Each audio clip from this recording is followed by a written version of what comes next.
afternoon, baseball fans. This is Jim Simpson along with Tony Kubek. Welcome to Busch Memorial Stadium in St. Louis in the 1966 All Star Baseball Game.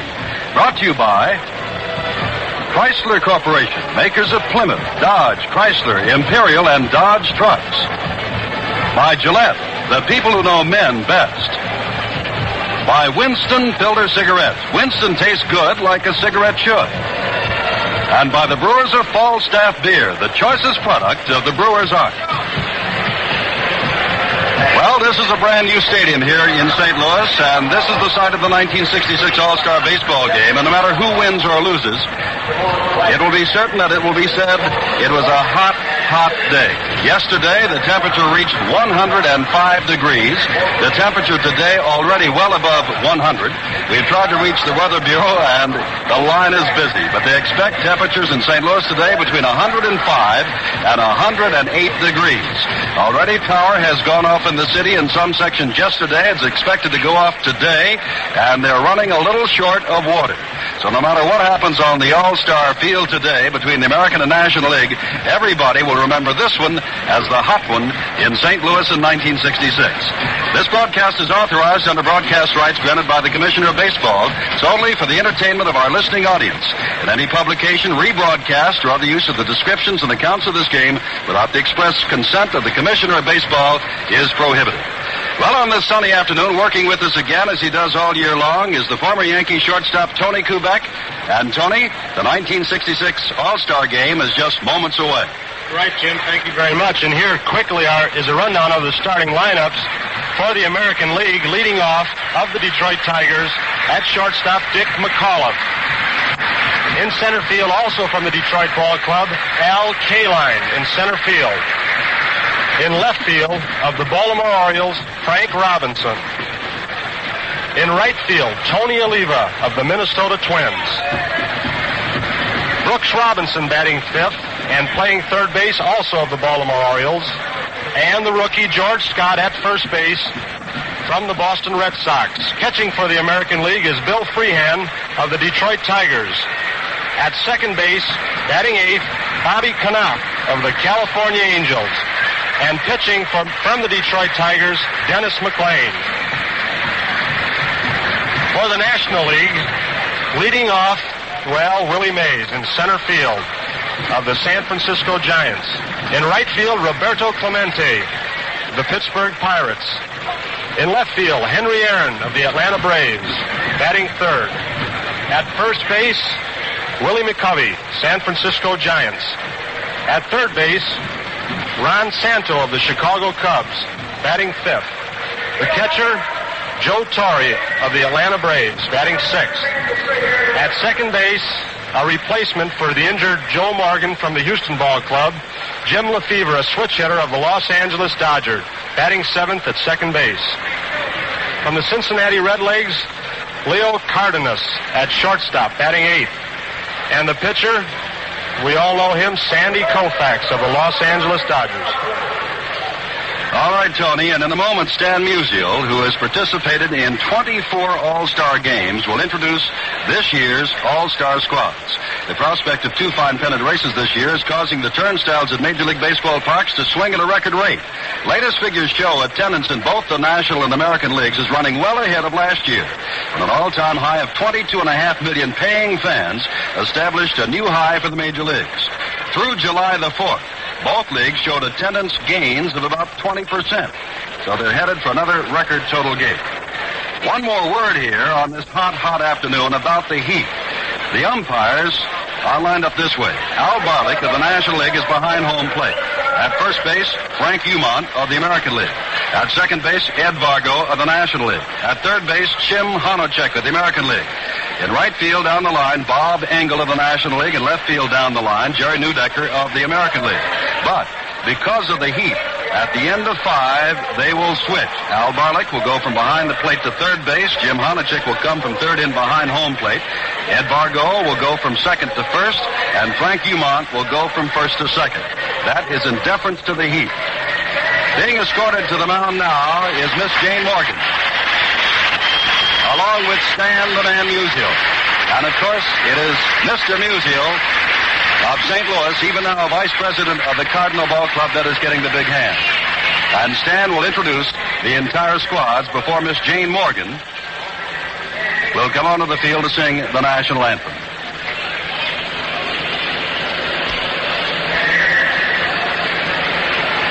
The three-day flight of the Man Gemini 10 is scheduled Monday, July the 18th. For full and comprehensive coverage of this, the most complex mission, followed on NBC radio and television starting at 4 o'clock Eastern Daylight Saving Time, Monday, July the 18th.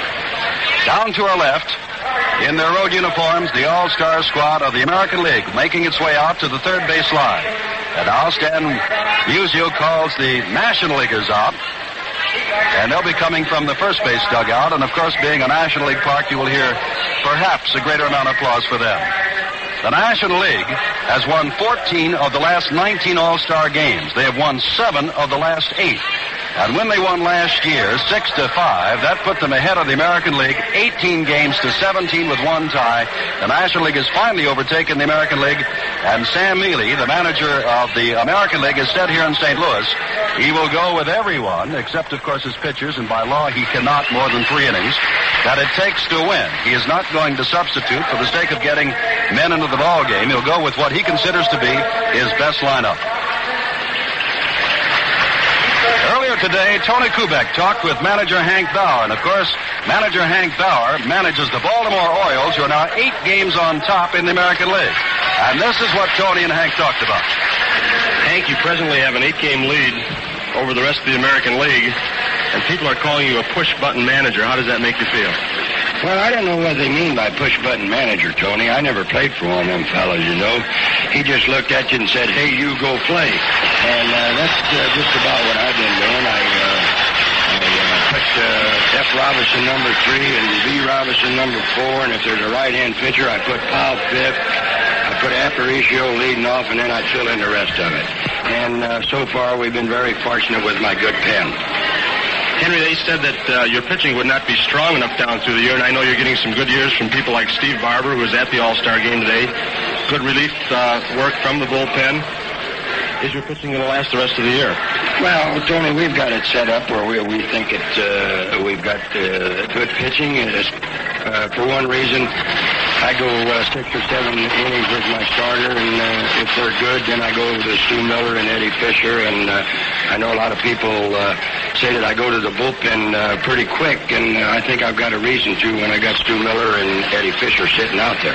Hank, talking about Eddie Fisher, this looks like the type of trade the Yankees used to make in the middle of the year when they seemed like they needed a player, and all of a sudden they could come up with somebody. Do you have this kind of thinking in mind when you got Eddie Fisher? Well, first of all, Tony, we were looking for a starter, and actually, when we went looking for a starter, they wanted probably half of my ball club, and I knew that the White Sox was looking for a second baseman. And Adair had a wonderful 2 years with Baltimore while I was there, and we brought this kid up, Davey Johnson, who's done a good job. So we had pretty good value in Adair, and the White Sox were looking for a second baseman, and they were willing to part with Fisher because, from what I've heard, Stanky didn't want 2 knuckleballers in the bullpen. He had Wilhelm and Fisher, and he traded Fisher.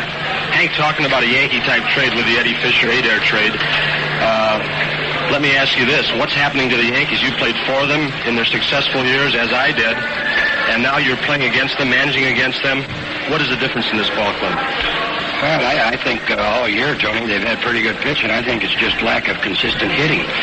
Mantle got hot there for a while, and they were winning, but it's just it's not the old Yankee way they play. It used to be one guy cool off, the other one pick him up, but they don't have that type of ball club no more.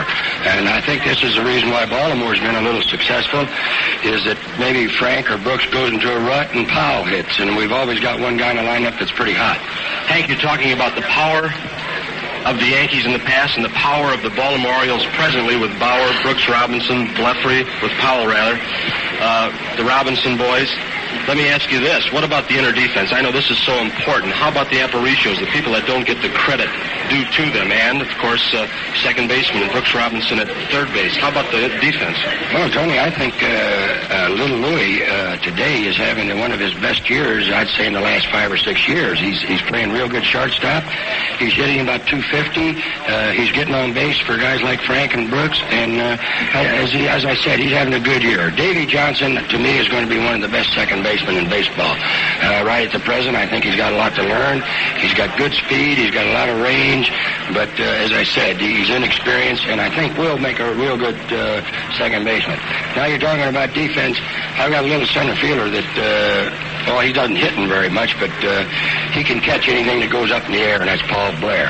And I think you need defense to win these baseball games also.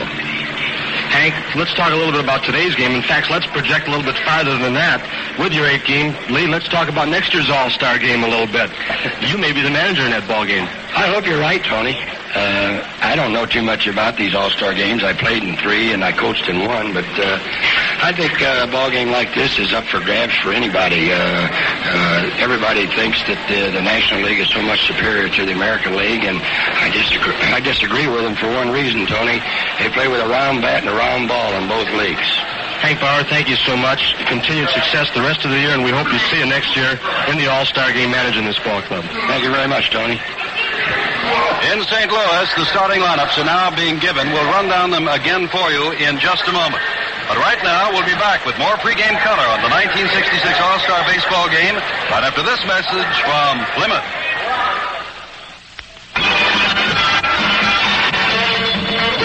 Ride with the winner, Plymouth.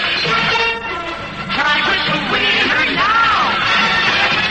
Ride with the winner, Plymouth. Ride with the winner now. Plymouth has been winning top stock car races all over the country. Winner of the Daytona 500, the Rockingham 500, the Atlanta 500. Plymouth, winner of the Darlington 400, the Yankee 300 at Indianapolis, and the grueling Charlotte 600. Of course, you can't buy these race cars at your Plymouth dealers. They are specially modified just for stock car racing. But the same engineering know-how that gives the Racing Emmy such a record of performance and reliability goes into every Plymouth you can buy at your Plymouth dealers. Ride with the winner. Plymouth, a great car by Chrysler Corporation. Ride with the winner, Plymouth. Ride with the winner now. For the 1966 All-Star Game in St. Louis, this is Jim Simpson along with Tony Kubek. And introduced at home plate, the honorary coaches today, Ted Williams for the American League and Casey Stengel for the National League. And Tony Kubek, we've been saying it all along, we will repeat it all afternoon, it is hot. You have played in temperatures such as this before. What can we look for as an effect on the players? Well, Jim, the people that most worry about this heat, of course, are the pitchers and the catchers. But as we know, the starting pitcher is not allowed, according to All-Star rules, to go more than 3 innings. The only time a pitcher might go more than 3 innings is in the event of an extra inning ball game. The catchers also worry considerably about this heat, and I talked to Joe Torre and Bill Freehand, the starting catchers for the National American Leagues, and they're kind of hoping that managers Walt Alston and Sam Mealy leave some of the late inning catching chores for some of those catchers that they took along. But Sam Mealy's plan up till this time is to go along with his starting 8 regulars and go as long as he can. He wants desperately to win this and even up this all-star competition.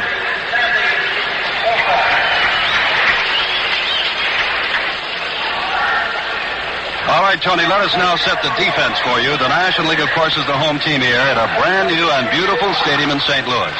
At first base will be Willie McCovey of San Francisco.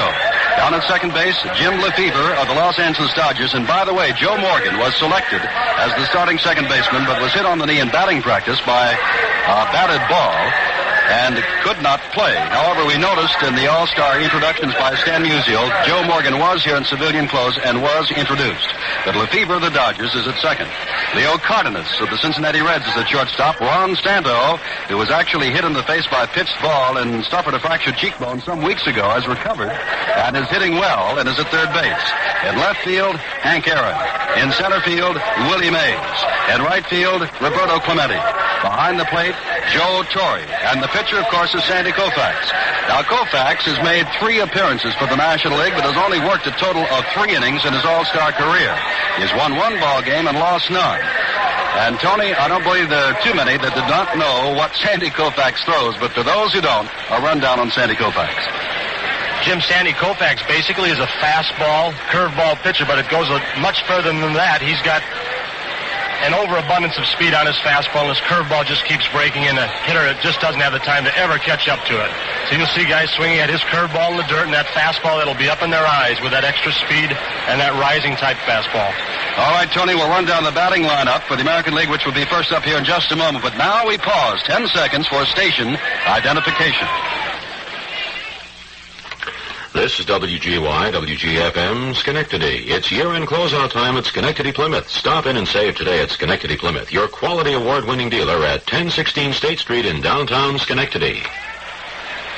The National League team has not yet taken the field. Here is the American League lineup as the National Leaguers warm up along the sidelines. Leading off and playing shortstop, Dick McCullough from Detroit, hitting .283. Batting second, also from Detroit, in center field, Al Kaline, hitting .325 with 21 home runs and quite a streak before this All-Star game. Batting third, in his 7th All-Star game, the first in the American League, is Frank Robinson, playing left field, hitting .312. In answer to some questions, yes, other players have played on All-Star squads for both leagues, including Jim Bunning, who is in this ball club, and this ball game, now in the National League. Batting cleanup, he's won the batting title in the American League the last 2 years in a row from Minnesota, Tony Oliva, hitting .314 now. Batting fifth, a former most valuable player, Brooks Robinson of the Baltimore Orioles, hitting .295, and he's got 70 RBIs. Batting sixth, he was at Pittsfield of the Eastern League last year, George Scott at first base from the Boston Red Sox, hitting .271. Batting seventh, Bill Freehand of Detroit.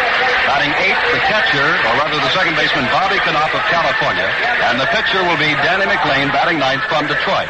And now down to our right, the Vice President of the United States, his coat off on this hot afternoon, will throw out the first ball. Right now, Mr. Humphrey is simply making some motions as if to throw on behalf of the press.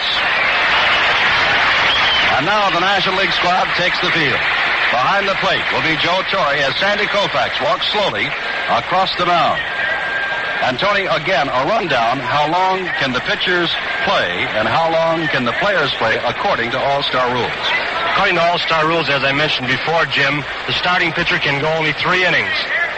A pitcher, the only time he can go over 3 innings is if the ball game goes into extra innings. As far as the starting regulars for both teams, the teams that were voted in by the players of the American and National Leagues, they must play a minimum of 3 innings, and as I mentioned, Sam Mealy plans to play his 9 or his starting 8 for the entire 9 innings. Of course, with this heat, it's hard to say. Talked to Tim McCarver, and Sunday they played a ball game here, the St. Louis Cardinals did, and it was 116 degrees on the field. I have nothing to say. That is hot. Sandy Koufax making his warm-ups now, and Dick McCullough. 13 home runs, 35 RBIs, 11 doubles, and 7 triples. Steps around to the left-handed side of the plate, watching Koufax throw a curveball before stepping in. The first 2 men up will be wearing the gray of the Detroit Tigers, Dick McCullough and Al Kaline. Strange as it may seem, with the top batting averages of the National Leaguers and their high RBIs, the American Leaguers have not been out-muscled, out-slugged by much. It is very close in total runs scored and in total home runs. The National League is the slight favorite in this ball game. Koufax is ready, wipes his brow. McCullough steps in. The shortstop hitting .283 on the season. And now the 1966 All-Star Baseball game from St. Louis is underway as Sandy Koufax gets the sign. The windup. First pitch is hit high in the air. Maybe a play on it. Off third base comes Ron Santo, waving away Joe Torre, the catcher, and there's one down.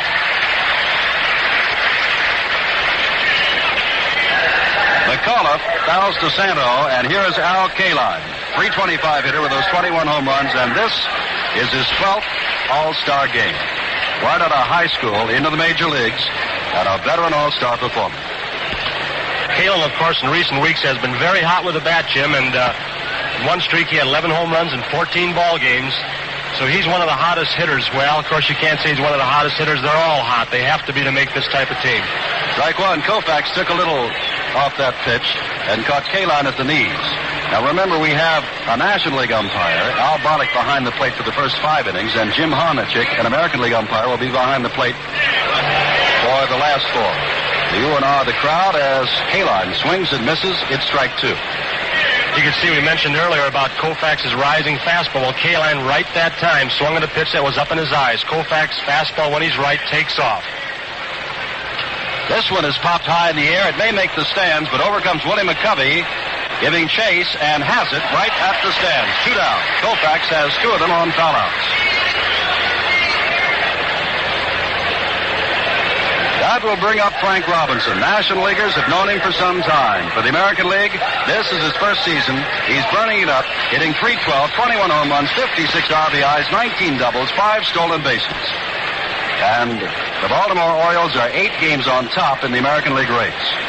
And to show you how hard it is, we're keeping score here. When we go to pick up the pens, they slide and slip. It's difficult to hold on to them. Koufax throws. Robinson hits it high, but not too deep. Hank Aaron is back nearing the warning track and has it for the 3rd out. No runs, no hits, no errors, and none left. The score at the end of the first half of the first inning, the American League nothing, the National League nothing.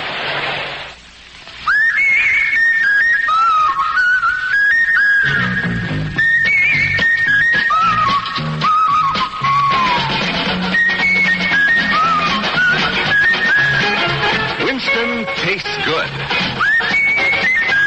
Like your cigarette should.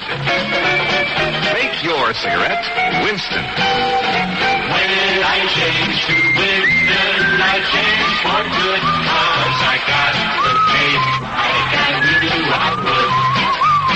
Winston tastes good like it should. When you change to Winston, you change for good. 'Cause Winston tastes good. Like your cigarette should. Make your cigarette Winston.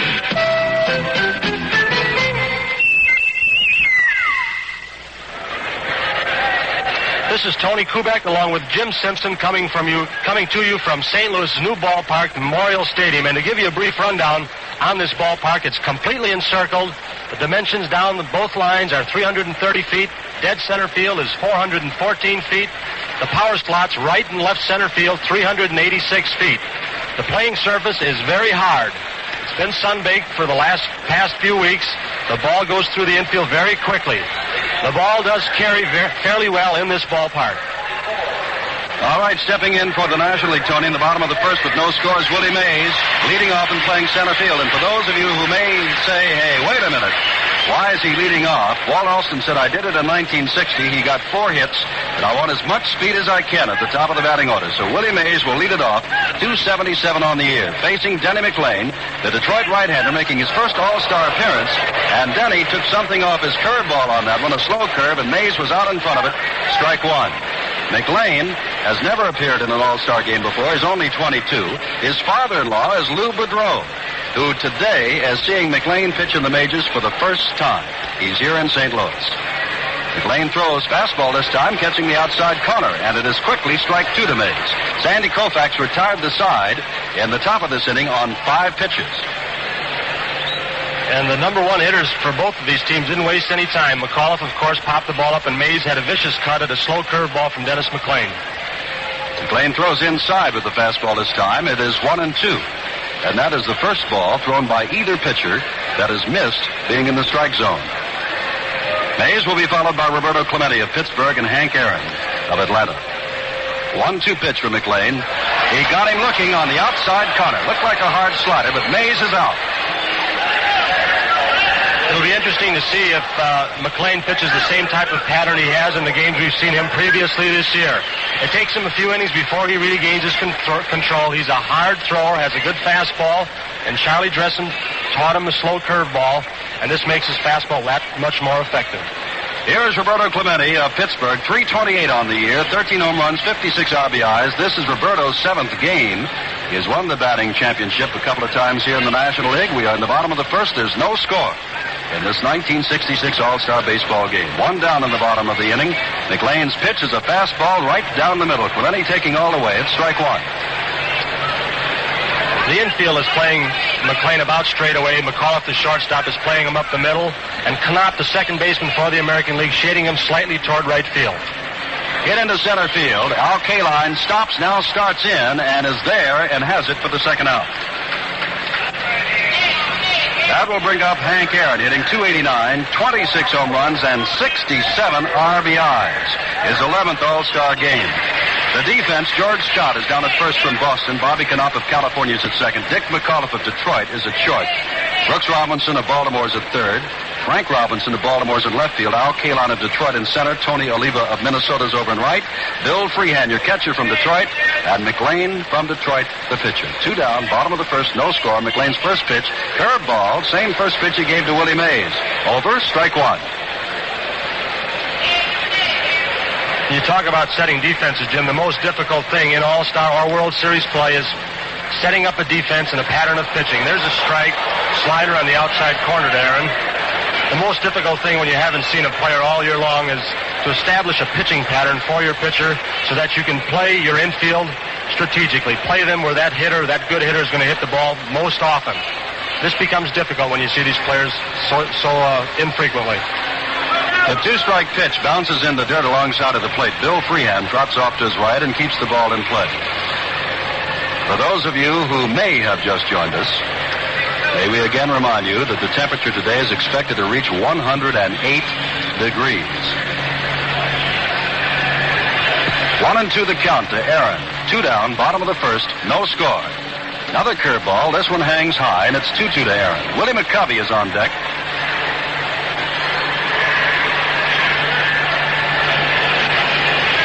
The Vice President of the United States is here. The entertainer Jane Morgan sang the national anthem, and we have a packed house of more than 50,000. 2-2 pitch, and he's called out on strikes. Second strikeout for McLean is off to a good start, as both pitchers are. No runs, no hits, no errors, and none left. And the score at the end of the first inning is the American League nothing and the National League nothing. That's Bugles and Drums, and you'll hear that each evening Monday through Friday at 5:45 on WGY when I bring you Spotlight on Sports, the only full 15-minute radio program in the area devoted exclusively to sports news of the day. This is Bill Carpenter inviting you to hear Sports Spotlight each day and to tune in Mondays and Thursdays at 7 p.m. for 2 new programs of auto racing news, Northeast Racing Roundup on Mondays and Speedway Highlights on Thursdays. And these programs are only part of WGY's extensive and intensive coverage of sports. Monday through Friday at 6:15, horse racing fans will like Howard Tupper's Track Talk. Golf enthusiasts will enjoy Bill Edwardson's Golf Talk on Thursdays at 6:35 p.m. with questions from golfers and answers from pros. All this, plus Mets baseball and national sports coverage from NBC on WGY, your reliable station for sports in 26 counties of New York and New England.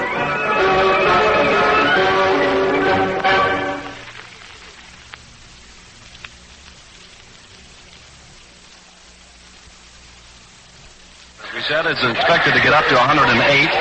We move now to the top of the second inning. Tony Oliva of Minnesota, Brooks Robinson of Baltimore, and George Scott of Boston to face Sandy Koufax, who threw just 5 pitches in the first inning. Koufax's first start in All-Star play, believe it or not. Oliva is a left-handed batter. He has won the last 2 American League batting championships. Facing Koufax takes strike on the outside, and of course Tony faced Sandy Koufax in the World Series last October. Both Tonys, this one and the one hitting right now. How did you make out? Neither one of us fared too well, as most hitters don't. Swing and a miss by Oliva, and it is strike 2. And Koufax has thrown nothing but strikes. We're in the top of the second. There's no score and none down. Bertie Tebbetts is coaching at third and Hank Bauer at first. Took something off that pitch. It's up high, and it's 1-2 to Tony Oliva. In the first inning, McAuliffe hit the first pitch and fouled to Santo at third. Al Kaline fouled out to McCovey just near the right field stands, and then Frank Robinson lifted the lazy fly to left. And in 5 pitches, Koufax had the American League down. Here's Oliva. 1-2 the count. Waits, hits this one straight up in the air, and again McCovey may have the chance as he comes over the first base line. And it hits on a rail in back of a television camera. and bounces almost back out to the mound where Koufax, who has already gotten a new ball from Al Barlick, picks it up and throws it out of play. Count is 1-2 to Oliva. As Jim mentioned earlier, Ted Williams is one of the honorary coaches along with Casey Stengel, and Ted Williams, as he most often does, spent all of his time in batting practice behind the batting cage, and he made comments on every hitter and almost every pitch for the press, for the radio and sports announcers, and he feels this is a real good background. He said he'd love to get up there and hit in this ballpark. High from Koufax, it's 2-2, and Tony, you'll have to say that the radio and press are still in awe of the splendid sprinter, Ted Williams, because they were talking to Ted as much as they were to any of the top all-stars who are still in the midst of their careers. Koufax taking his time in this 100-degree heat. 2-2 is the count to Oliva. First man up in the second. There's no score, and he hits this one high and foul. Back comes Torrey near the screen, but it bounces 2 rows in, and the count remains 2-2. The official temperature reading at game time is 100 degrees at the airport here in St. Louis. Down on the playing field with the absence of any wind whatsoever, I would guess, Jim, it's probably more like 108. And you'll get no argument at all out of me. Would you believe 107? I'll take the 8. 2-2 is the count. Oliva hangs in there. 314 on the year with 49 RBIs, 17 home runs, a lot of power, and a good man with his wrist. He can control that bat. Takes up high, and now Koufax has gone all the way with Oliva. It is 3-2. We mentioned Tony Oliva facing Koufax in last year's World Series, and I had a chance to talk to him about Koufax's curveball. Many pitchers have good curveballs, as does Dennis McLain. But Koufax's curveball just keeps breaking, and you think you've got it as a hitter, and it disappears.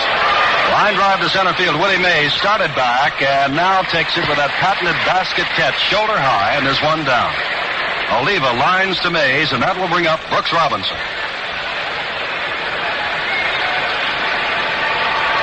Brooks again at third base for the American Leaguers with 70 RBIs on the year. 295 is batting average, 17 home runs. Our most valuable player in the American League, and with one down and no score in the top of the second, Robinson faces Koufax and takes high. Brooks, of course, bats from the right side. Oliva was a left-hander. Both teams are predominantly right-handed hitting. The only switch hitters on the National League squad.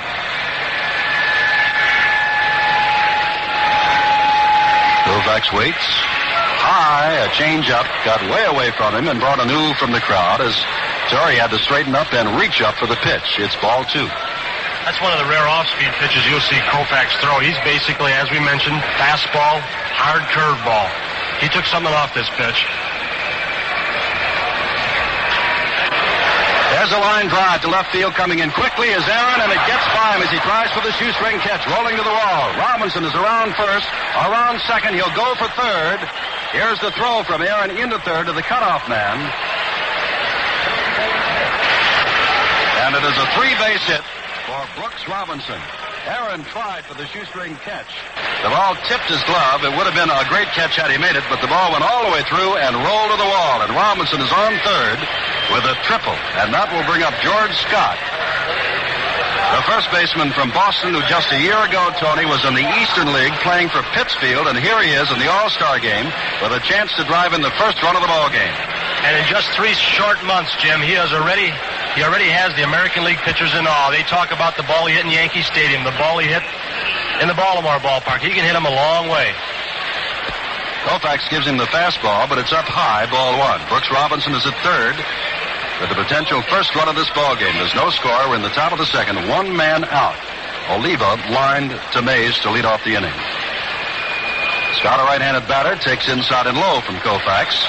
Has not changed up on him yet, and it's 2-0. The National League infield has moved to about the halfway depth. The shortstop, Cardenas, and the second baseman, Lefevre, are about halfway. Santo, the third baseman, McCovey, are playing a little bit closer into the hitter. They're going to try and cut the run down at the plate. Koufax throws, and Scott swings and misses on the fastball. It's 2-1. That one was about shoulder high, and Mr. Scott took a real rip at it. 18 home runs, 54 RBIs, 6 triples, and 13 doubles for his .271 average. high and inside, and it's 3-1. And Koufax, who got the side on 5 pitches, has thrown a bundle here in the second inning. He went all the way with Oliva, who kept fouling the ball off before lining out. Robinson has tripled, and now Scott has worked the count to 3-1.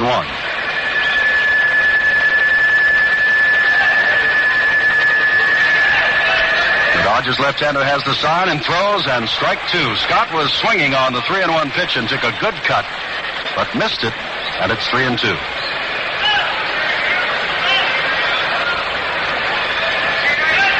On deck is Bill Freehand, the Detroit catcher. And as Tony said, in this heat, it's the catchers who will really suffer. Ground ball at the plate, bouncing back and over the screen. Actually hit by the plate and then hopped up and went over the screen, the backstop. Still 3-2.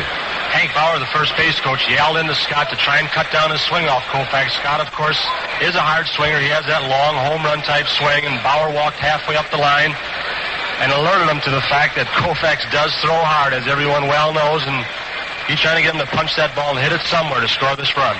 Here's a 3-2 pitch from Koufax. It's straight up in the air. This one, McCovey will have a play on in foul territory by the first base coach's box, and he's got it, and that's 2 down. And Koufax is almost out of trouble, if you can be in an all-star game. And you can see the American League hitters have been a little bit late on Koufax's fastball. McAuliffe fouled out to the third baseman, Kaline to the first baseman, and now Scott to the first baseman. They're a little bit late. Here's Bill Freehand, the Detroit catcher. 8 home runs, 30 RBIs, 248.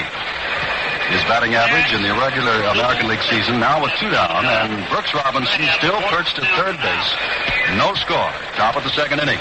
Bertie Tebbetts walks over and says a few words to Robinson at third. Sandy Koufax can work 3 innings, his first all-star start.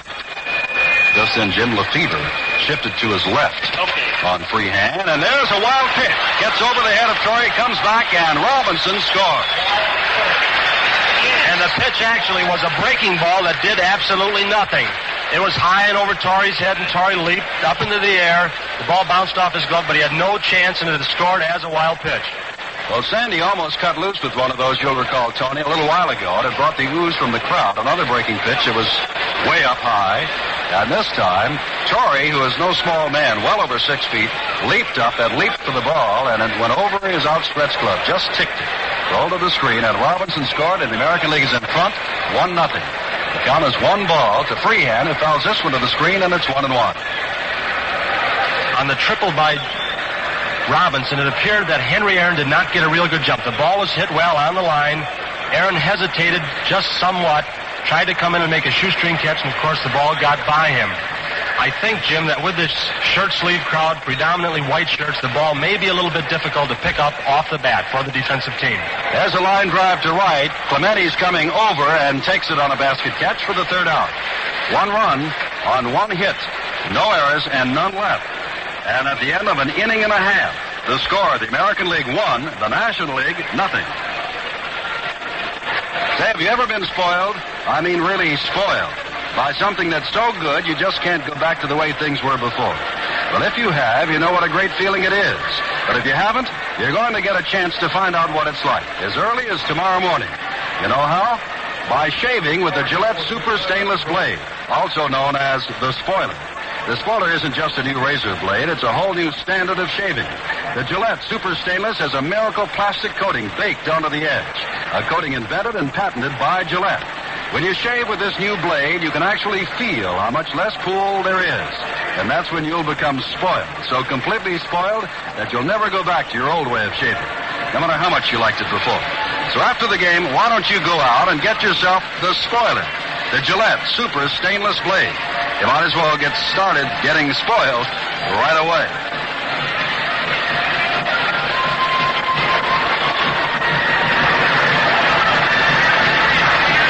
In St. Louis for the bottom of the second inning of the All Star Game for 1966, the American League is on top.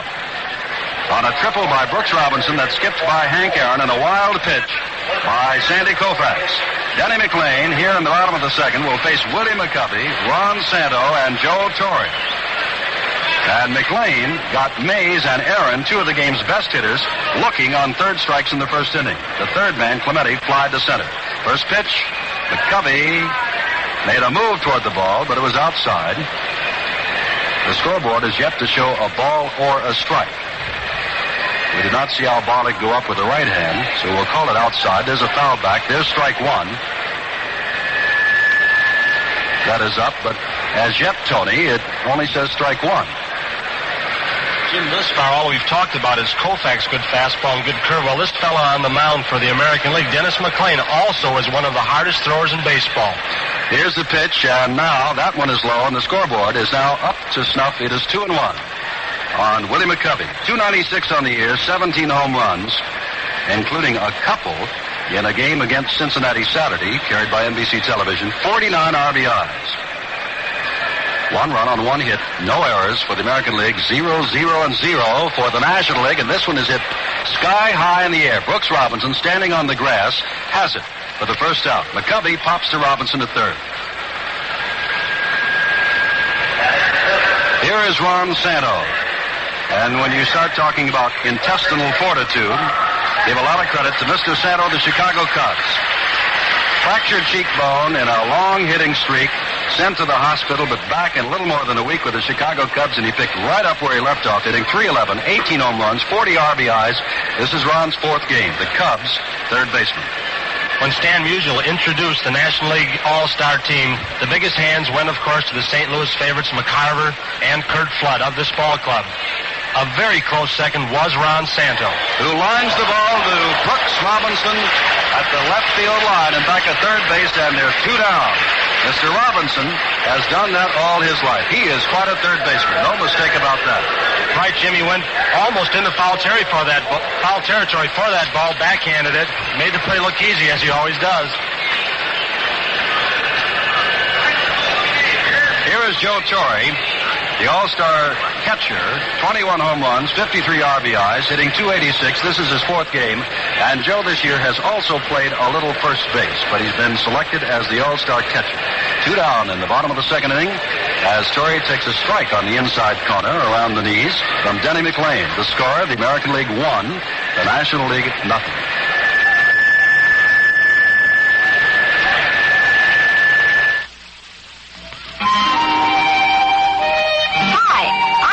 Rebellion girl. Does this time of year make you want to head out from the herd and go galloping off in exciting new directions? Well, come on. Dodge Charger is for you. Charger. America's first full-size fastback. With sleek styling outside. Man-size comfort inside. Standard? A big, powerful V8. Disappearing headlights, tachometer, and luxury interiors, too. Plus fold-down rear seats that give you luggage room by the wagon load. Dodge Charger. Looks like a high-priced thoroughbred, but costs only a few dollars more than those pony-sized cars comparably equipped. After all, why settle for a pony when a full-size Charger costs so little more? Mount up. The Dodge Rebellion wants you. This is Jim Simpson along with Tony Kubek back in St. Louis, where the American League leads at the end of 2 by the score of 1-0. 1 run on 1 hit. No errors for the American League. No runs, no hits, no errors for the National League. And now we pause 30 seconds for station identification. This is WGY, WGFM, Schenectady.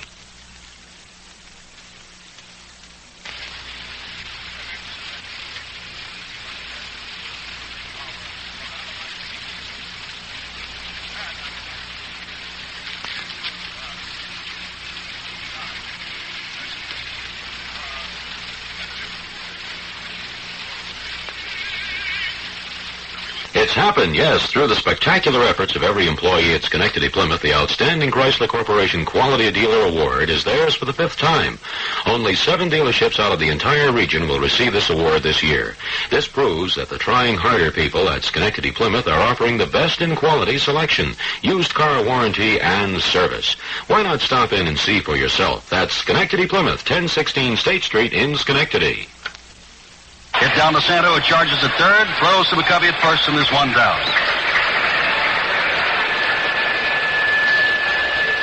Now the man they call the Detroit Bulldog, Denny McLain.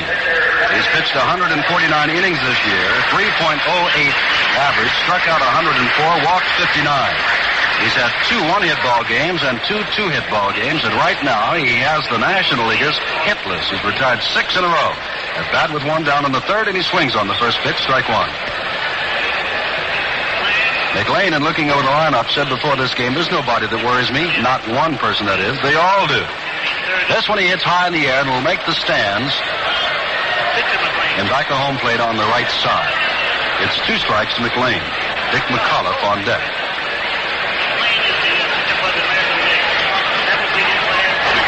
Koufax ready with a 2-strike pitch, and this one is up around his eyes, and McLean goes for it to strike out.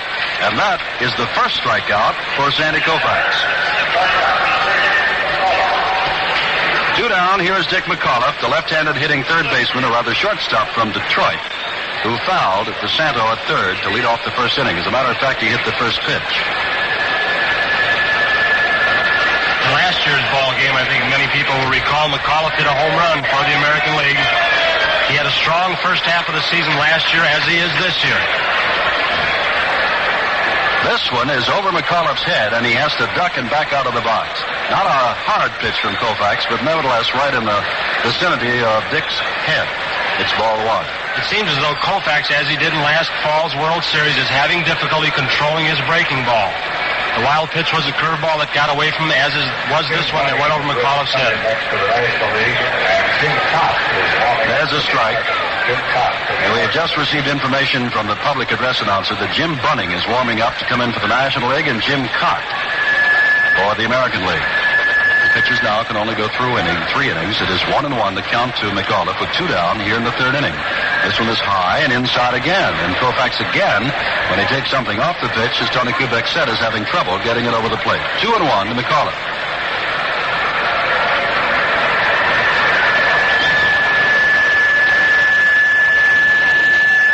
This one is sliced foul and upstairs. 330 down each line, 414 to dead center, 386 in the alleys to right and left in this brand new and beautiful stadium here in St. Louis, which the Cardinals did not occupy until after the season actually began. 2 out in the top of the 3rd, 1-0 the American League leads. 2-2 the count to McAuliffe as Koufax throws a breaking ball that is fouled up into the air. Torrey's after it, Santo's after it. Now Santo takes it for the 3rd out. No runs, no hits, no errors, and none left. The score at the end of the first half of the 3rd inning is the American League 1 and the National League nothing.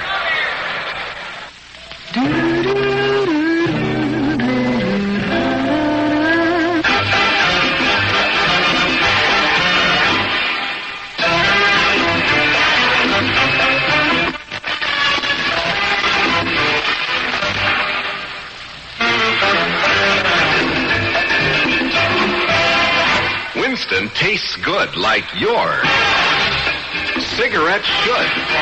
Make your cigarette Winston.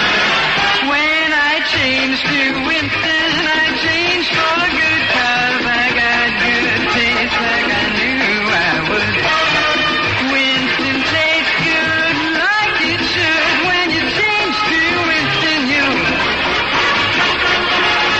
change for good. 'Cause Winston tastes good like your cigarette should. Make your cigarette Winston. Back in St. Louis, it is the bottom of the 3rd inning. Jim Lefevre, Leo Cardenas, and obviously someone will bat for Sandy Koufax, who's now worked his 3 innings. Koufax gave up 1 earned run, 1 hit, and struck out 1 and walked no one. Lefevre at second base, as Joe Morgan of the Houston Astros was injured after being selected to that position. Lefevre hitting .261 on the year from the Dodgers. McLean throws, and Lefevre swings on the first pitch. Going back at shortstop is McAuliffe, waving everybody away, and now the left fielder, Frank Robinson, says, "I've got it," and he takes it. 1 down. Leo Cardenas, the All-Star shortstop from Cincinnati, hitting .260 in his 3rd year as a member of the All-Star squad. 36 RBIs this year, 11 home runs. 1 out in the bottom of the 3rd. The American League on top, 1-0. Brooks Robinson tripled and came home on a Koufax wild pitch. McLean throws. Strike. Fastball. The American League infield is playing Cardenas about straight away. The outfield is playing him pretty deep. For shortstop, of course, Cardenas does have some power for his size. Low with the fastball again, and it is 1-1 to Cardenas. Norman Franks of the San Francisco Giants is your coach at first, and Harry Walker of the Pittsburgh Pirates your coach at third. Walter Austin is managing the National Leaguers, Sam Neely, the American Leaguers. McLean throws, and there's a ball lined to Bobby Knopf at second base. 2 down.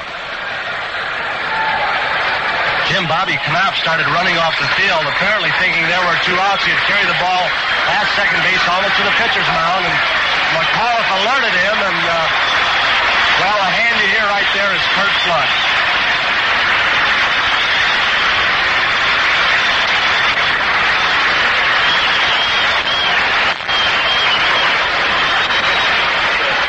Sandy Koufax is out after working his 3 innings, and Curt Flood, and as Tony said, he gets a tremendous hand. He is a Cardinal, hitting .285 on the year, 45 RBIs, 4 home runs. He's stolen 9 bases. McLean faces him and throws him a breaking pitch that's right over strike 1.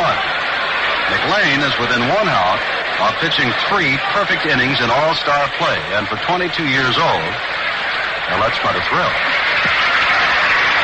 The National Leaguers whooping it up as a fastball from McLean catches the outside corner. It is strike 2. The umpires will switch here at the end of 5 innings. It is Al Barlick of the National League behind the plate at this moment. Bottom of the third, 1-0, American League leading, 2 down. Big curveball, climbs high and doesn't come down or over. It is 1-2 to Curt Flood. Denny McLean is usually not a control pitcher, and yet Bill Freehand, the American League catcher, is sitting on that outside corner, and McLean is just threading the needle. 1-2 pitch, fastball, but it's too low and outside, and it's 2-2. On deck, the leadoff batter, Willie Mays. Tony, I'll never get used to Willie Mays leading off. But Walter Austin was successful with it in 1960 and is using it again here. 2-2 pitch now to Curt Flood. Fastball again low. This time it is lower, and Flood has walked and worked his way to a 3-2 count. 2 down, and the Cardinal fans, if Curt can be the first to reach base against Denny McLean, he will hear quite a hand. And I imagine Denny McLean would just as soon finish his 3-inning stint right now without having the wondrous Willie come to the plate. Well, here's the 3-2 pitch, and it's lined right back to the center. Knopf picks it up and back to second base and throws him out as it was slowed up, I believe, by Denny McLean, the pitcher. It went right back through the mound, but Knopf threw him out. No runs, no hits, no errors, and none left. And the score remains at the end of the 3rd inning. The American League 1, the National League, nothing. Hi, this is Jerry Ducey. Let's take a look at a typical morning at your house. Dad has just left for work.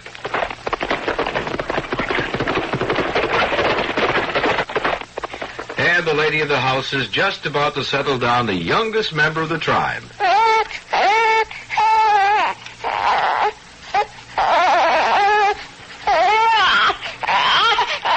all settled down now.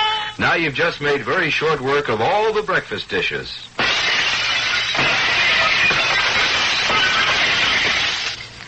Now you're all set to relax with music on the Jerry Ducey Show. I'm here every day at 8:10 on the dial from 10:15 to 11:30. I wish you'd listen in. It'll help keep a young fellow off the streets. That's me.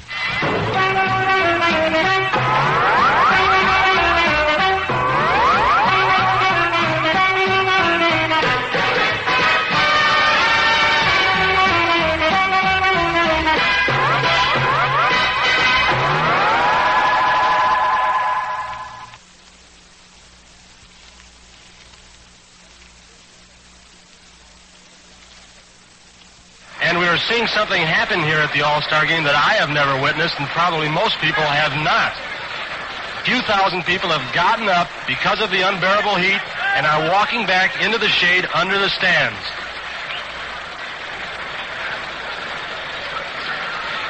I don't think they're on their way home, Tony, but nevertheless, as we said, it is a very hot day, and they are certainly seeking shelter. Jim Bunning coming in now is 9-5 on the year from the Philadelphia Phillies with an unearned run average of 2.38. To repeat for you, the American League is out in front, 1-0, and the totals thus far, 1 run, 1 hit, no errors for the American. The National Leaguers have failed to scratch against Denny McLean, who pitched 3 perfect innings.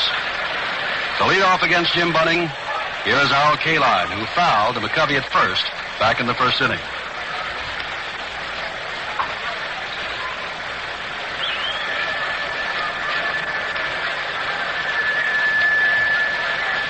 Jim Bunning, like Frank Robinson, has been in the All Star game for both leagues now. He's in the National League now. There's a curveball. It could have even been a hard slider, but nevertheless it catches the inside corner to Kaline, and it's strike 1. The only hit of the ball game, a triple by Brooks Robinson that skipped past Hank Aaron in left field, and he scored on a wild pitch of Koufax, and that's it. Bunning ready and throws another breaking ball. This one is a big curve, and it's over for strike 2. And, Jim, of approximately 15,000 seats here at this Memorial Stadium in St. Louis, I think about half of those in the sun, or maybe a third, are vacant. They have been here, but in better than 100-degree temperature they have left. Here's a ball hit straight up in the air into short right field. Clemente is coming in, going back as a second baseman, and it is Lefevre who takes it in fair territory just before crossing the foul line.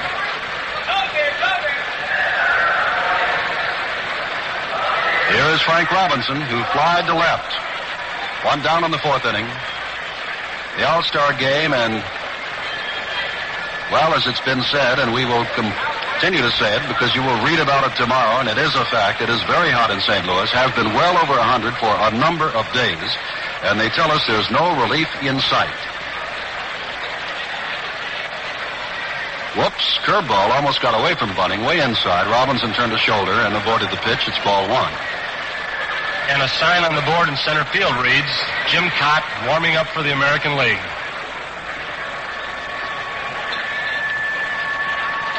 1-0 pitch from Bunning to Frank Robinson, high and inside with the fastball, and it's 2-0. The bullpens here in this ballpark are almost under the stands, and it is impossible to see from up here, as it is from most places in the ballpark, who is warming up, so they give you a flash on the scoreboard to let you know who is warming up. 2-0 count.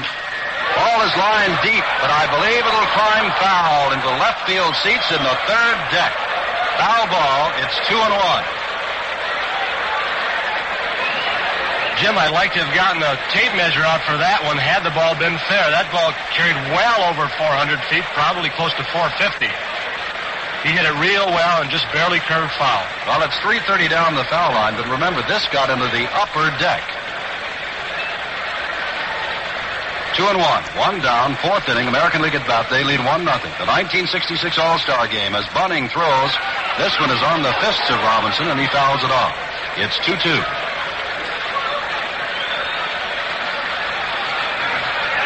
It's early in the ball game, but the only changes that have been made, Kurt Flood batted for Sandy Koufax, and Jim Bunning has now relieved Koufax here in the 4th inning. And, of course, Denny McLean is now through, after pitching 3 perfect innings and leading 1-0.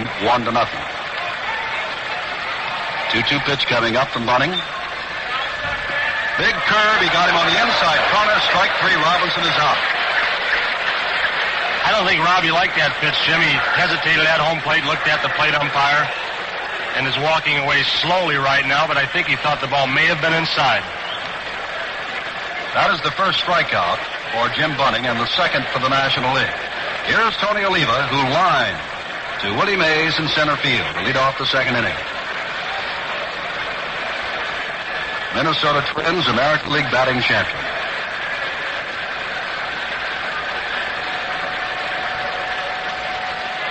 Bunning throws, and there's a drive into left field. Coming over is Aaron, and going out is Cardenas, and Cardenas takes it on the dead run for the 3rd out. No runs, no hits, no errors, and none left as Bunning sets him down 1-2-3. The score at the end of the first half of the 4th inning is American League 1 and National League 0. Lisa, it's happened. Oh, no. Yes, our family size right guard is empty. Oh, Jim.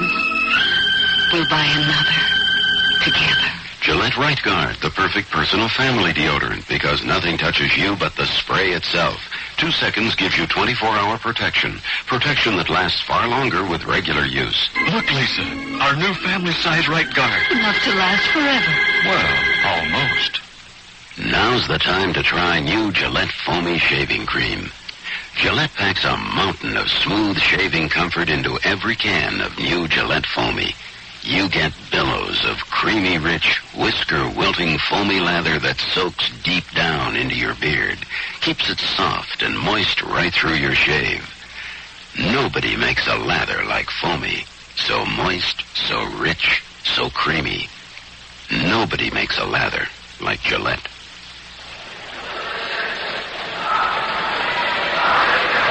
The 3-day flight of the Man Gemini 10 is scheduled Monday, July the 18th. For full and comprehensive coverage of this, the most complex mission, follow it on NBC Radio and Television starting at 4 p.m. Eastern Daylight Saving Time, Monday, July the 18th. Well, the American Leaguers, who lead by the score of 1-0 as we move to the bottom of the fourth, have a brand new pitcher. After Denny McLain worked 3 innings, giving up no runs, no hits, no errors, no nothing, because McLain set the side down in order 3 separate times, and he struck out 3 men.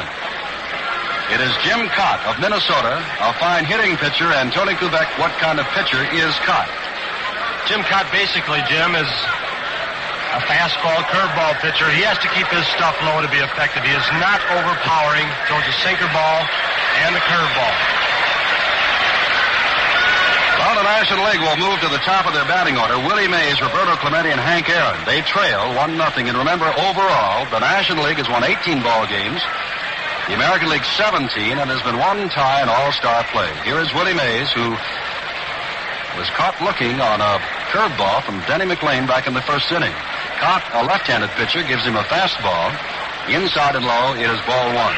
Cott's record on the year, he has won 11, lost 6, earned run average 2.75.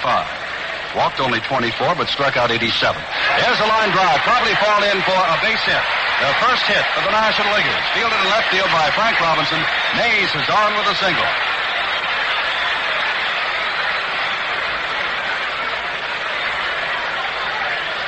Willie Mays, who has a bundle of all-star records, is adding to it every year. And at 35, Willie feels that maybe he can play as late as age 40. Here's Roberto Clemente, a .328 hitter in the regular season. He flied to K-line in center in the first inning. But the National League now has a man on base. They trail 1-0 to the American League here in the bottom of the fourth. Temperature's better than 100 degrees, and to complete what Tony Kubek said, the left field stands, and this is a sellout, remember, I'd say about 20 to 25% empty now as people have gone back into the shade. Cott throws, and Clemente started to offer, held back, and took strike 1. Talking about records, Jim, that was Willie Mays' 22nd hit in all-star competition, and that's another record. Mays with a fair lead off first base. George Scott holding against him. Cott remembers a left-hander. Here's a swing on a fastball by Clemente, and it is strike 2. Cott had Willie jumping back toward first base that time. Of course, you remember Clemente can hit the ball to all fields, is a good hit-and-run man, and with Willie on first base, the National League's liable to try and steal a run here, steal that extra base. Mays has stolen 4 bases this year. Certainly not a high total, but nevertheless he is, of course, a threat and can go at any time. And fielder percentages are in his favor. Leads off. Outside is the pitch to Clemente. It is 1-2. Nobody out in the fourth. American League leading 1-0, but the National League has come back with its first hit. Now facing Jim Cott, Minnesota. There have been no other changes except pitching changes and 1 pinch hitter. Cott's ready and throws the fastball. This one is lined, and I believe it will drop in. It does. It handcuffs K-line. Mays stops at second, and then K-line rifles a throw on 1 hop to Brooks Robinson at third. Men on first and second. None out. And as you said, the ball handcuffed K-line in center field. He was playing Clemente in right center field. On the line drive, he did not catch it in his glove. He actually caught it in his stomach and more trapped the ball against his body than catching it. Well, Bill Freehan of Detroit has run out to talk to Jim Cott, perhaps under the stands where they warm up. The American League's Sam Neely may be getting someone ready. 2 straight base hits, both of them line drives by Mays and Clemente. And here's Hank Aaron. with 67 RBIs this year. He was caught looking to end the first inning on a strikeout by Denny McLean. But this is a different situation. Men on first and second, none out. The National Leaguers trail 1-0. Cott, the pitcher. Knopf starts toward second, but comes back as Cott throws outside with an off-speed pitch, and it's 1-0 to Hank Aaron.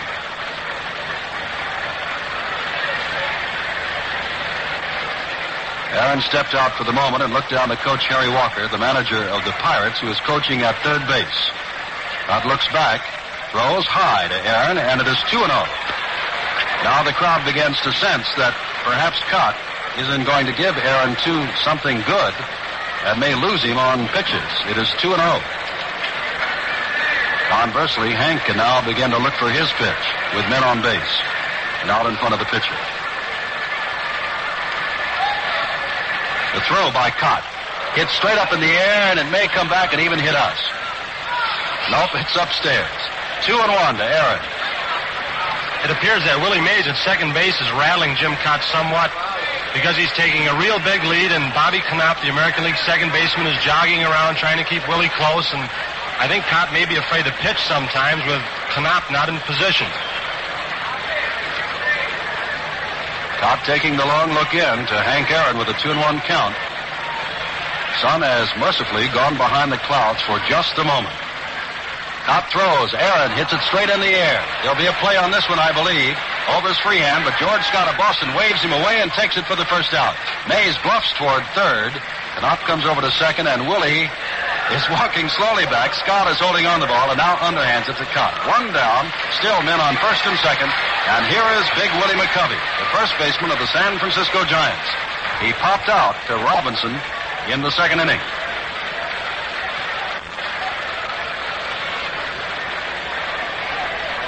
McCovey is a left-hander, of course, and Cott is a left-handed pitcher. On deck is Ron Santo. McAuliffe dashed in the back of Willie Mays, but now goes back as Cott concentrates on McCovey. Inside, ball one.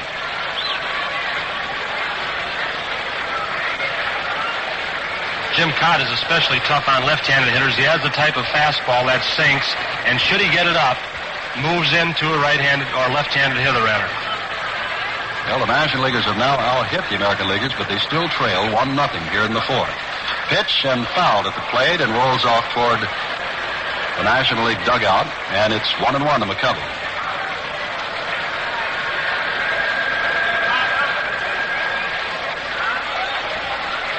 Scott's the first baseman, Knopf at second, McAuliffe at short, Robinson at third, Frank Robinson in left, Al Kaline in center, Oliva in right, Bill Freeham the catcher, and now Jim Cott doing the pitching, and this the fourth inning. The set and the pitch, and he hits it off the fist down to George Scott. Scott's going down to second for one, and that's all there'll be. The force at second base on Roberto Clemente as Mays moves to third, but Cott now has two of the National Leaguers down with Ron Santo coming up. To give you an idea of the National League speed, Clemente, the runner on first base, almost beat Scott's throw into second base, and McAuliffe had to catch it and rapidly get out of the way. Here is Santo, who hit a line drive that Brooks Robinson dove toward the left field line and made a great catch on. Santo, with 40 RBIs, can rip that ball and is a right-handed batter to face the left-hander, Cott. Mays is at third. McCovey is at first. The Giants at the corners.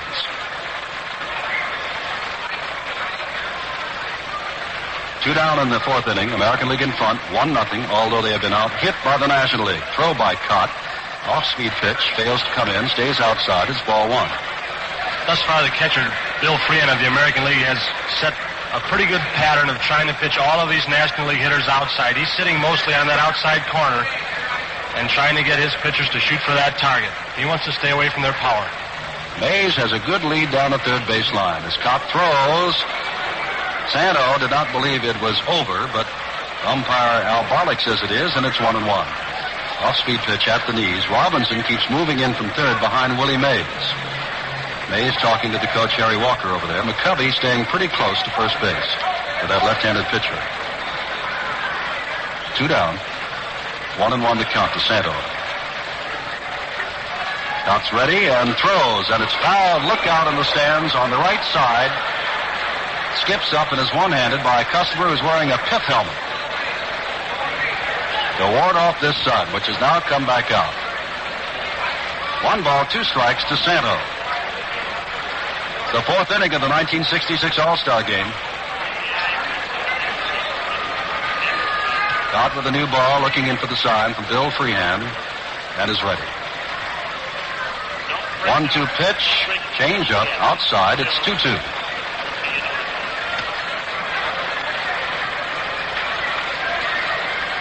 Tony, I don't believe the people are going too far. Some of the seats that are vacant have now been taken again.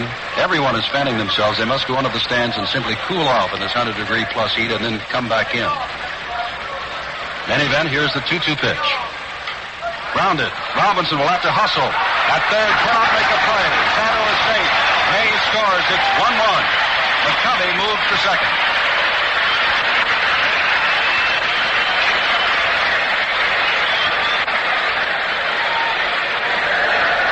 The ball was not hit hard. It was topped down the third baseline. Brooks Robinson had to make a hurried play, came in as quickly as he could, just could not handle the ball, and I don't believe Jimmy'd have had a chance at Santo if he had fielded the ball cleanly. Well, the official scorers feel the same way, Tony. They've given him an infield hit. Robinson made a great try, but it's the 3rd hit of the inning, and we've got a tie ball game. It's 1-1. Here's Joe Torre, who struck out swinging. Back in the 2nd inning and takes strike 1 from Jim Bunning. While Denny McLean, who pitched 3 perfect innings and struck out 3, can no longer win this ball game. The National Leaguers have fought back against Jim Cott. Still 2 down here in the 4th. Cott throws to Torre. Ground ball, McAuliffe underhands it to Knopp at second for the force play, and that's it. 1 run on 3 hits, no errors, and 2 men left. And the score at the end of the 4th inning is the American League 1, the National League 1. Rules. Sometimes you're for them and sometimes you're against them. But the world of sport would not exist without them. The rule book of a sport isn't just a set of laws made to be broken, but they are the rules of common courtesy. And if they aren't observed, the game would be chaos. It's true in most everything we do, like driving. Traffic rules are based on common courtesy, and it's even true in business.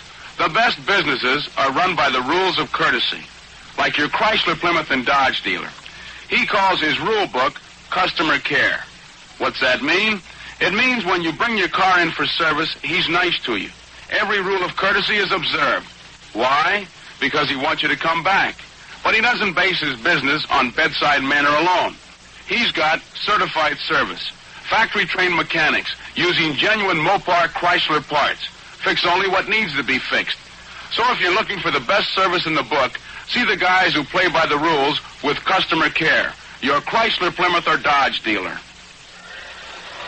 Tony Kubek along with Jim Simpson at the 1966 All Star Game. The American League, 1 run, 1 hit, no errors. The National League, 1 run, 3 hits, and no errors. And Tony, here's the man who has the only run of the ball game for the American League, Brooks Robinson, who swings on the first pitch from Jim Bunning to start the 5th. It's strike 1. Bunning came on in relief of Sandy Koufax, who gave up 1 run on 1 hit and a wild pitch, and got Kaline, Robinson, and Oliva in the 4th inning. He is now pitching his 2nd inning. The 1-strike pitch from the right-handed Bunning is outside to the right-handed batter Brooks Robinson. Ball 1, 1-1. And, Jim, if the mass exodus from the sun into the shade continues in this ballpark in St. Louis, we're going to have absolutely no one sitting in the sun in another inning or 2. Down ball. This should be a shot for Cardenas at short. He's up with it. Sidearms it to McCovey at first, and there's 1 out in the 5th inning. That was the ball that never took a real hop. It just hugged the grass, made it to the dirt. Cardenas scooped it up and threw out Brooks Robinson. Here's George Scott, who fouled to McCovey at first in his only other time at bat, the rookie first baseman from Boston. Temperatures better than 100 degrees in St. Louis, and a real hot all-star baseball game. Curve ball catches the outside corner. Fine pitch by Jim Bunning. Jim Bunning, of course, a big right-hander, throws a lot of sidearms, scares a lot of right-handed hitters out of the batter's box, has a wide sweeping curveball and a hard fastball. 1-strike pitch to Scott. Outside, it's 1-1. And Bunning's follow-through, Jim, is something to see. He takes that right leg and wraps it completely around his left and his face completely towards center field when he finishes up. It seems as though he would not be able to feel the ball at all if it were hit back at him. Curveball outside. It is 2-1. One out in the fifth inning. The score is 1-1. In the second inning, Brooks Robinson tripled past Aaron, scored on a wild pitch. In the fourth inning, the National Leaguers put together 3 hits, including an infield hit by Ron Santo, which drove in Willie Mays with the tying run. And that's the scoring till now. Here's the 2-1 pitch to Scott. Outside, and it is 3-1 to George Scott. Bill Freehan, the Detroit catcher, on deck. Talking about Bunning's follow-through, many clubs in the American League, when Bunning was with the Detroit Tiger Ball Club, started to bunt him toward the third base side, and Jim did have some difficulty getting over.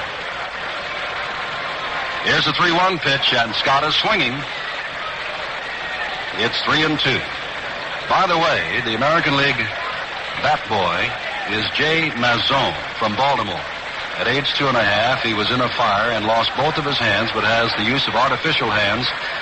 Does not feel that he's handicapped at all, plays baseball, fine bat boy, and the American Leaguers wanted him, and here he is. Scott hits this one straight up in the air. Backing up is Lefebvre at second base, waving everybody away, and has it for the second out. That will bring up Bill Freehan, who lined to Clemente in right field in the second inning. 1-1 the score, 2 down in the fifth. In a game that, either despite the heat or because of the heat, is moving right along, less than an hour old, and here we are at the fifth inning.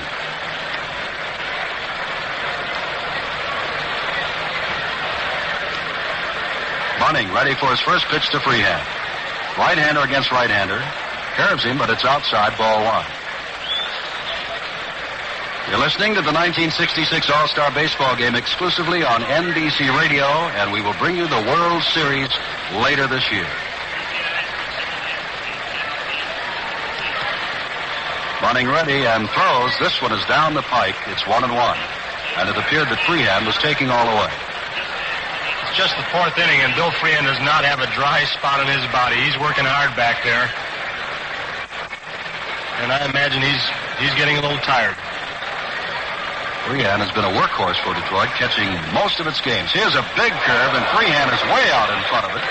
That curve started in at Freehan's left shoulder, which faces the pitcher, and broke all the way back in and over the plate. It was a good pitch, but had Freehan swinging and missing. It's 1-2.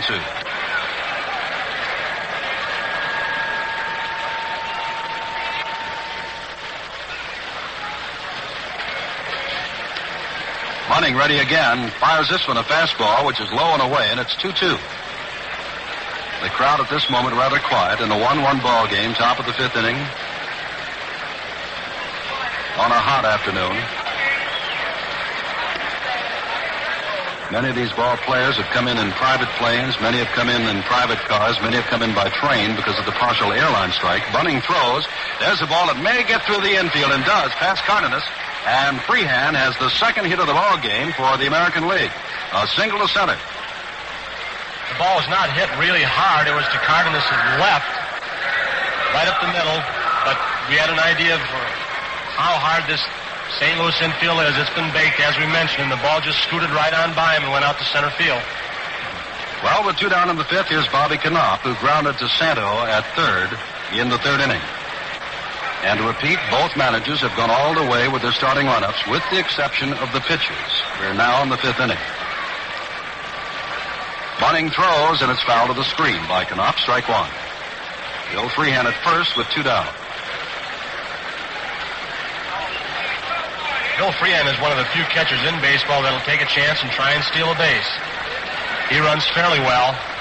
Does not steal a lot of bases, but he can steal a base off certain pitchers if he should get a good jump.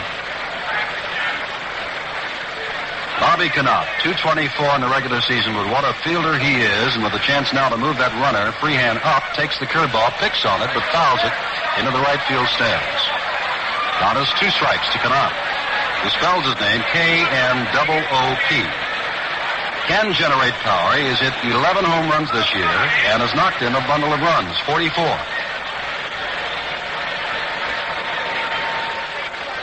Fifth inning of the 1966 All-Star Baseball game, and the score is 1-1. Running nods to his catcher, Torrey. Now throws a big curve that stays inside, and it's ball to Knopp. 1-2. Knopp, of course, is not known for his prowess with the bat. He is basically a defensive player, and having him in the lineup is equivalent to saving a few runs or having a few runs driven in. Another curveball, and Knopp strikes out. No runs, one hit, no errors, and one left. The score at the end of the first half of the fifth inning remains the American League 1 and the National League 1.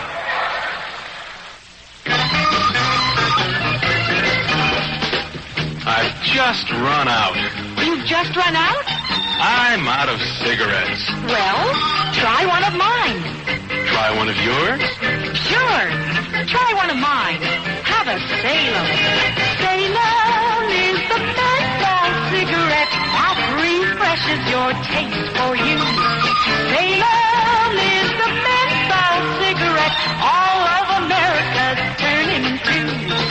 When you buy a menthol cigarette, don't take anything but the best.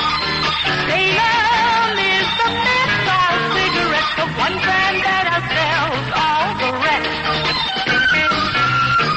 Try one of mine. Turn to Salem for a taste that's springtime fresh.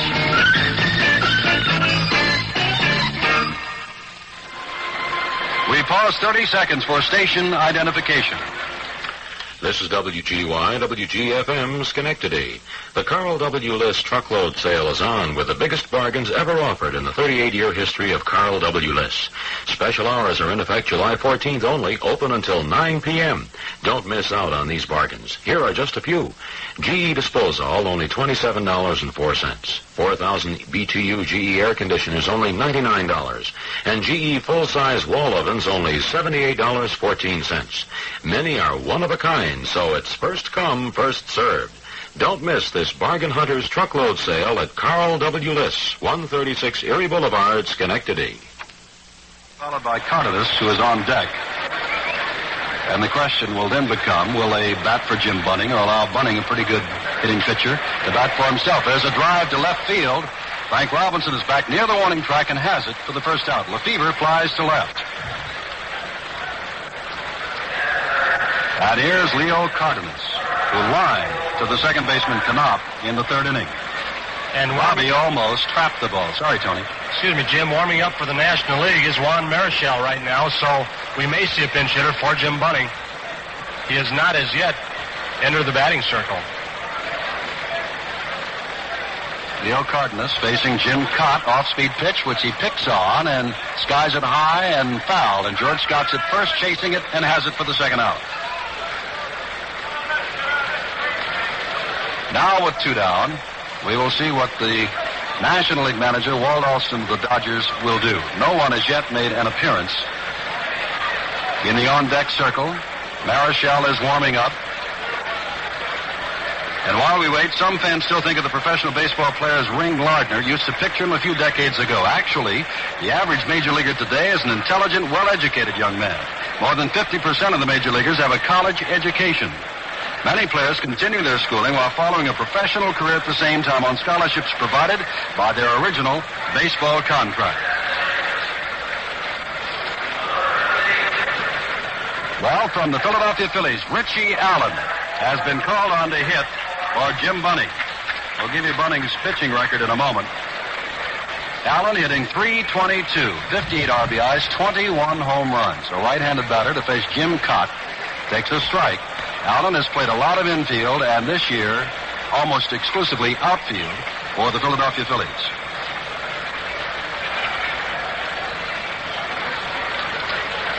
One strike pitch, and he swings and misses. It is strike two to Allen. Willie Mays will be on deck. He has scored the only run for the National League in this 1-1 ball game. Richie Allen uses one of the heavier bats among today's modern-day ball players. The trend is toward lighter bats. Inside with the fastball, and it's 1-2. Allen uses a 36-inch bat and sometimes wields a bat that weighs 40 ounces. compared to most players wield a 32-ounce bat. 2 out in the 5th.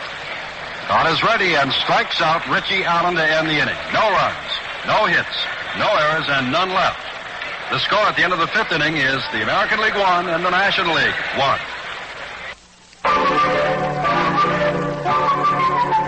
Hello there. This is Leon Kelly. That familiar theme introduces Kelly's Corner, a weekday fair that begins at 6:15.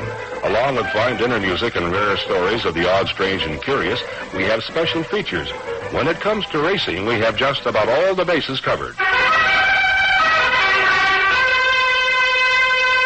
It begins at 6:15 with Track Talk with Tup, behind-the-scenes views of the trotters, pacers, and the thoroughbreds.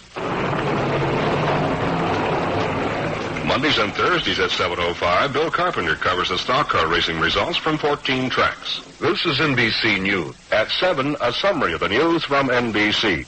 This is Morgan Beatty bringing you NBC's News of the World. Kelly's Corner keeps you further informed at 7:30 when Morgan Beatty reports the news with on-the-scenes accounts of events from where it happens. Yes, you'll find it interesting, informative, and entertaining in Kelly's Corner, weekdays 6:15 until 8 on WGY Schenectady.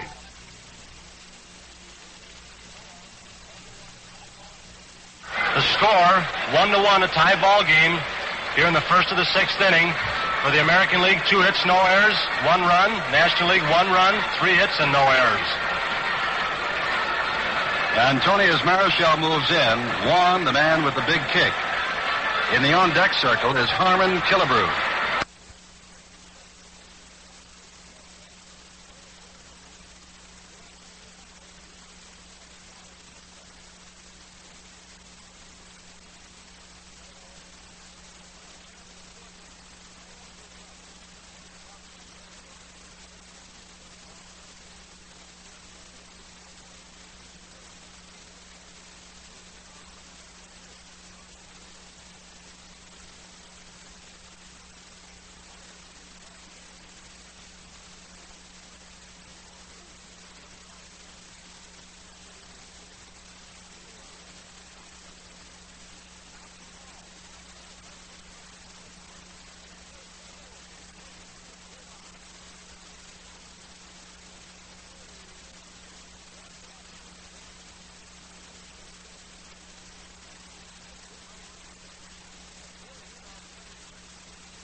Well, apparently will bat for the pitcher, Jim Cott. Bunning worked 2 innings, gave up 1 hit, struck out 1, and walked no one. He cannot win or lose the ball game as the score is tied at 1 apiece. Marichal this year has won 14 and lost 4. His earned run average is 2.04.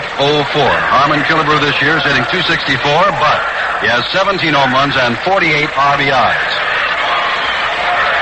And we've had some changes in the umpires, as Jim told you about earlier. Jim Hunachek of the American League is behind the plate now. Umont has moved to second base. Engel is on the right field line. Newdecker of the National League is on the left field line. Vargo is at first base, and Barlick, of course, has moved out of the plate situation. Juan Marichal, and as he warms up, Killebrew prepares to step in. And Jim Cott worked 2 innings, gave up 1 earned run, 3 hits, struck out 1, and walked no one. 1-1 ball game. And Marichal, of course, this is his ball game at this moment to win or lose. Harmon Killebrew, who hit a home run in All-Star play a year ago, the slugger for the Minnesota Twins. They call him the killer, steps in to face Juan Marichal. Top of the 6th inning, 1-1 the score. The National League has made a defensive change. Jim Lefevre has left the second base position, and Ron Hunt of the New York Mets has moved into second base position.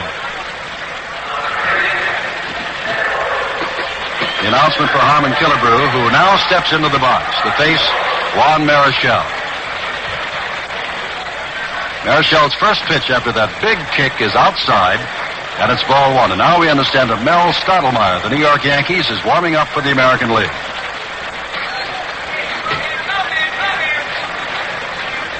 Marichal, this time a sidearm motion with a curveball, and it's strike one. 1-1 to Killebrew. And, of course, the big discussion now, Jim, is who is the greatest pitcher, Marichal or Koufax in that National League. They're both completely different. Marichal is a little bit cuter out there. The high kick again, overhand, and this one goes by Cardenas and into center field, and Killebrew has a hit on a 1-1 count. It looked like he had a low breaking ball, either a slider or a curveball. He reached out for it, what looked like a pretty good pitch, and hit it right up the middle. Well, Killebrew's number is 3, and he is dressed in gray. Here's another man who's number 3 and dressed in gray, but he is Dick McCullough, the all-star shortstop who was fouled out to Santo at third twice. Nobody out. High breaking run. Harmon Killebrew at first base. Sneaking in at third is Ron Santo, anticipating a bunt, but McCullough watches a fastball, gets the inside corner, strike one. McCullough stepped out briefly to look down at Bertie Tebbetts coaching at third base for the American League All-Star team. Santos still on that grass, and another fastball from Marichal, and it is strike two. Neither time was McCullough actually preparing to bunt. At least we could not detect it. Two-strike count with Killebrew at first. 1-1 the score. We're in the 6th inning from St. Louis with a temperature better than 100 degrees. Marichal throws, and this one is grounded foul, and Hank Bauer picks it up on the second hop in the coaching box at first base. Wonder why Sam Mealy did not have McCullough bunting well. Probably because he is a left-handed hitter capable of pulling the ball, and with McCovey holding the runner close at first base, this gives a left-handed hitter a pretty good opening between that second baseman and first baseman, so McCullough is probably shooting for it. Two-strike is the count, and here's the pitch, and this one is deep down the right field line if it stares fair, and it is foul. McCullough never left the batter's box, but that ball went on a line and high and deep down the right field line, and then at the last moment curved foul, and the count remains 2 strikes. And the wind is absolutely no factor at all in this ball game. The flags are hanging completely limp, and it's hot. Fastball high and outside, and it's 1-2. Marichal, as we mentioned, is a little bit cuter than Koufax is on the mound. He throws different deliveries, sidearm, underhand, sometimes overhand, screwballs, sliders. He's liable to throw any pitch from any different direction. Marichal looks over at Killebrew, who's very close, and now Juan steps off and goes for the rosin bat. Killebrew with just a short lead off first. The set by Marichal. 1-2 the count. McCullough waits and strikes out. Swinging.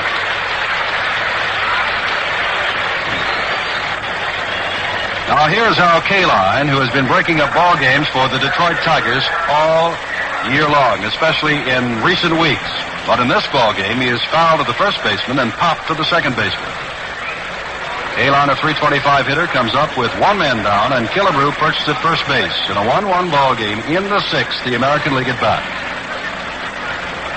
National League infield, of course, is at double play depth, and they're playing Kaline about straight away in the infield, slightly to pull in the outfield.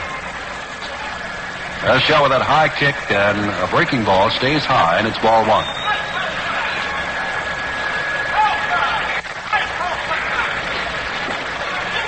Marichal, Tony, looks as though he's got a pretty hard slider as well as a curve and a fastball. Overhand pitch, base hit, center field. Killebrew will stop at second. As up with it is Willie Mays, and in deference to his arm, as Willie fires the ball into Cardenas. Kaline stops at first, and Killebrew at second.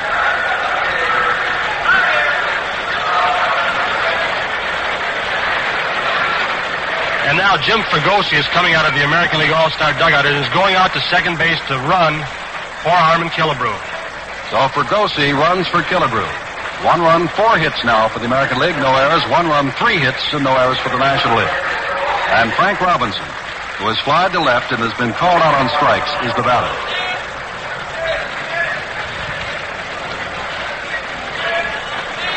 Well, I imagine Frankie'd like to do the National League a little dirt right now, Jim. He probably has a little bit of a personal grudge against most of these players. He's a fierce competitor, and he wants to get out there and beat this ball club probably more than any of the other American leaguers. Marichal in trouble with men on first and second, and Robinson hits the first pitch high in foul territory. McCovey is over near the stands and has it, and they are 2 down. And that brings up another fine hitter in Tony Oliva. Marichal in momentary trouble on singles by Killebrew and Kaline now has the second man out, and Oliva, who is lined to center and popped to the shortstop, is the batter. Down in the sixth on a hot afternoon in a classic ball game. You could not want a better ball game. You could want it a few degrees cooler, but it is 1-1. There have been some fine pitching performances, notably Denny McLean and Jim Bunning.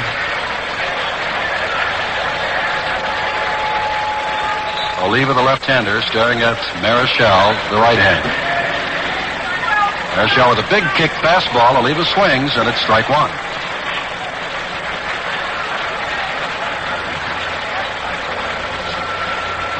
You don't see too many of these hitters up there going up there and taking a pitch. They're all up there swinging. They know these pitchers are coming in with that fastball, that first pitch on this hot day, and they're up there taking a good cut at it. Bergosi at second, who has stolen 9 bases. Kaline at first to find base runner. 2 down. Marichal delivers, ground ball. This is Ron Hunt at second, who throws to McCovey at first, and that's the inning. No runs on 2 hits, no errors, and 2 men left. And the score at the end of the first half of the 6th inning remains the National League 1 and the American League 1. If you own an electric razor, I want to give you fair warning. Do not listen to what I'm going to say, especially if you're happy with your shaver, and if you want to stay happy with it, because Gillette has some news that may make you very unhappy with your electric shaver. News about a razor blade, a new razor blade, with a miracle plastic coating baked onto the edge, invented and patented by Gillette. If you try this blade, here is what we predict will happen. 1, you will discover that this isn't just a new blade, but a whole new standard of shaving. 2, you'll feel how much less pull there is with that plastic coating on the edge. 3, you will be hopelessly spoiled. 4, you may never be able to go back to your electric razor. And 5, you won't know whether to thank us or write us a nasty letter. Are you game enough to give it a try? Ask for the spoiler, alias the Gillette Super Stainless.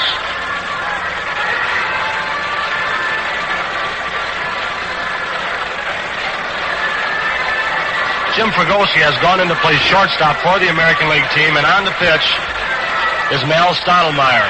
The score is still 1-1. Last half of the 6th inning, 1 run, 4 hits, no errors for the American League. 1 run, 3 hits, and no errors for the National.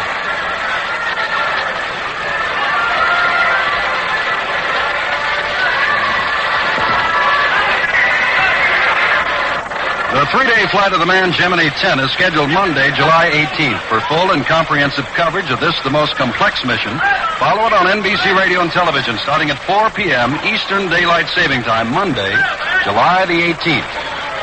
Now it looks as though Earl Batty is coming out here in the 6th inning, the bottom of the 6th, and will do the catching, replacing Freehand for the American League. And we will pick up the spots in which they will bat as they are announced to us. But right now we see Fregosi at shortstop replacing McAuliffe, and Batty catching.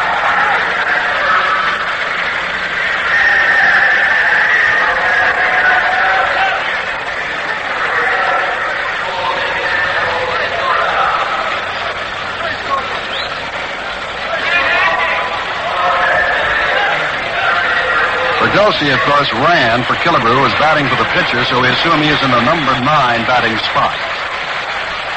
Willie Mays up, swings, and misses at the first pitch from Jim Cott. 1-1 the score. Mays has been called out on strikes, has singled, moved around the third, and then scored on an infield hit by Ron Santo, the only National League run. Cott's ready with a 1-strike pitch, fastball, and Mays swings again at his strike 2. Clemente is coming out on deck. Stottlemyre is a low ball pitcher. He keeps that sinker down. He's very tough, and you'll see a lot of ground balls to your infielders. He also throws a sidearm curve and a real hard slider. He has a great deal of control. 1-2 from Stottlemyre. I believe I said Cott. It is Mel Stottlemyre as Killebrew batted for Cott.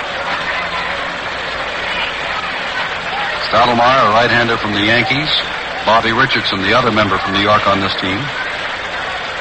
1-2 pitch. Curveball just misses.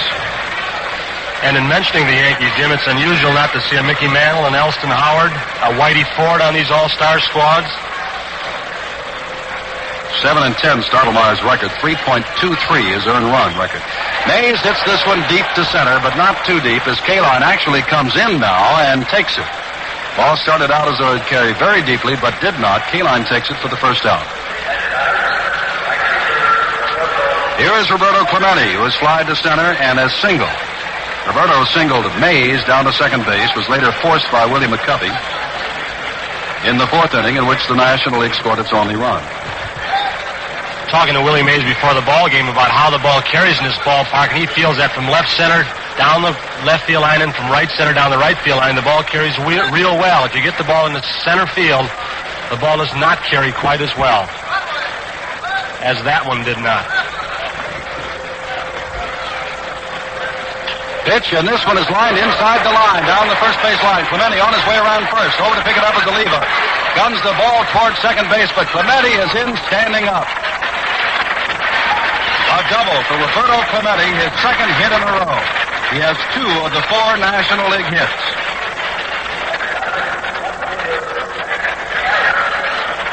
And now the National League has a chance to break the tie. 1-1 in the 6th inning with 1 down. The National League, the home team at bat. Here's Hank Aaron, a fine hitter with 26 home runs, 67 RBIs. But in this ball game, he's been called out on strikes and has fouled out to the first baseman, George Scott. That was a line drive by Clemente off the end of his bat, right, hugging the bag and down the right field line.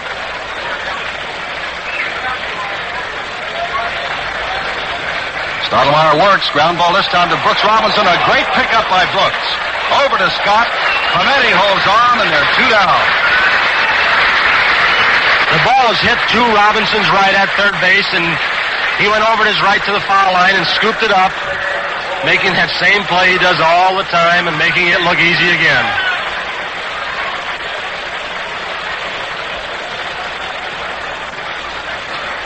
Well, here's Willie McCovey, who has popped to Robinson and has reached on a fielder's choice, and they're going to put him aboard. With the right-hander Ron Santo due up and Stottlemyre, right-handed pitcher, and with 2 down, manager Sam Ely, playing the obvious percentages, will give an intentional pass to Willie McCovey. And this will be the first walk of any kind in this ballgame. Ball 4, and McCovey trots slowly down toward first base.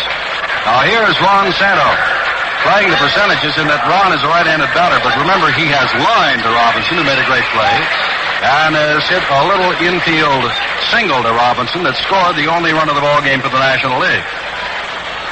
They're 2 down in the bottom of the 6th. The score is 1-1. McCovey's at first, Clemente's at second, and Stottlemyre now faces Ron Santo.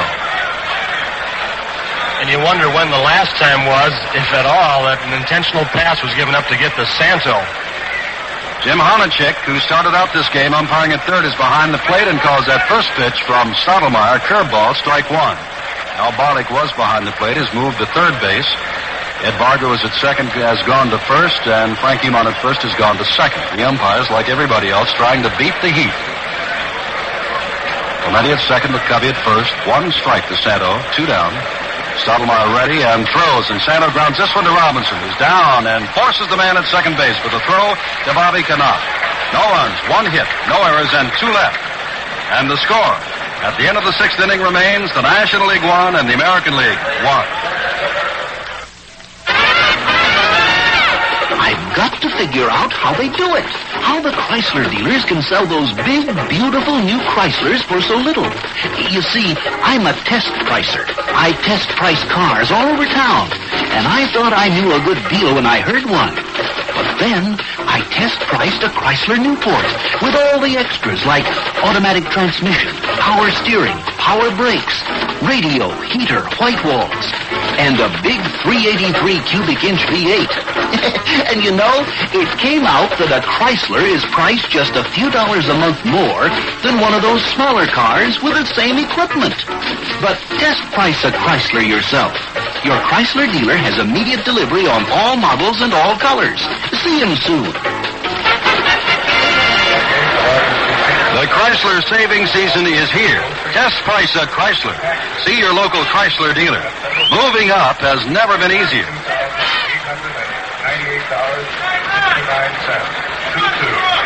Setting the National League defense again for you briefly. At first base, McCovey. Second base, Ron Hunt. Shortstop, Cardenas. Santo, the third baseman in the infield.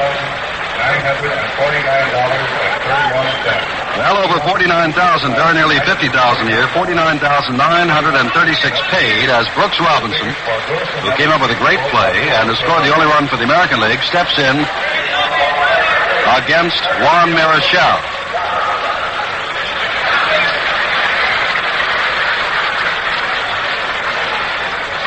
Norm Cash is on deck. Robinson takes a curveball, strike one. Due up next is George Scott, but Norm Cash set to bat, and being a first baseman, of course, probably will move in defensively. Marichal, Tony pointed out to me, actually ran to the mound to begin this inning. And in better than 100-degree heat, it doesn't seem like the thing to do, does it? Ball one. 1-1.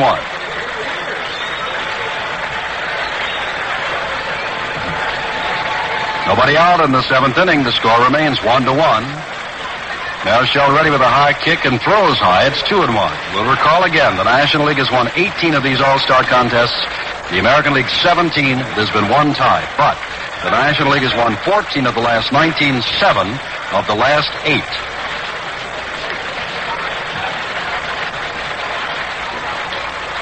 Marichal is ready at 2-1 and throws high and away from Brooks Robinson. It is 3-1. The National League infield and outfield have swung around the extreme left for Brooks Robinson, the right and the other. They're playing him to pull in the infield and the outfield. Then one pitch, and he's swinging on it and fouls it. Whoops. Fair or foul? Foul, says Jim Honachik, and Brooks Robinson will have to come back. It was that close. Santo, I believe, was in fair territory. His glove was in foul. Honachik, the plate umpires, has come back to Brooks, and it's 3-2. Brooks operating with that bat a little bit, trying to get the dampness off of it. Bats, pencils, pens, everything are damp out here. And very hot weather. Each team has 4 hits. Marichal throws 3-2, and Robinson lines a base hit to left field. That is his second, and he is 2 for 3. Robinson hit a curveball on the line to left field to Aaron. Looked like a pretty good pitch, Jim. I think Marichal thought it was, too. He doesn't seem too worried out there that he doesn't have his stuff. Well, here is Norm Cash. He was in the on-deck circle and obviously will come into play first base. Norm this year is hitting .259, but he can hit the long ball. 12 home runs, 11 doubles, 1 triple, a .259 average. And, importantly, a left-handed batter to face the right-handed Marichal with none down and Brooks Robinson at first. There's a ball hit down to McCovey. McCovey has trouble getting out of his glove. Back to Cardenas and back to McCovey. That's a double play.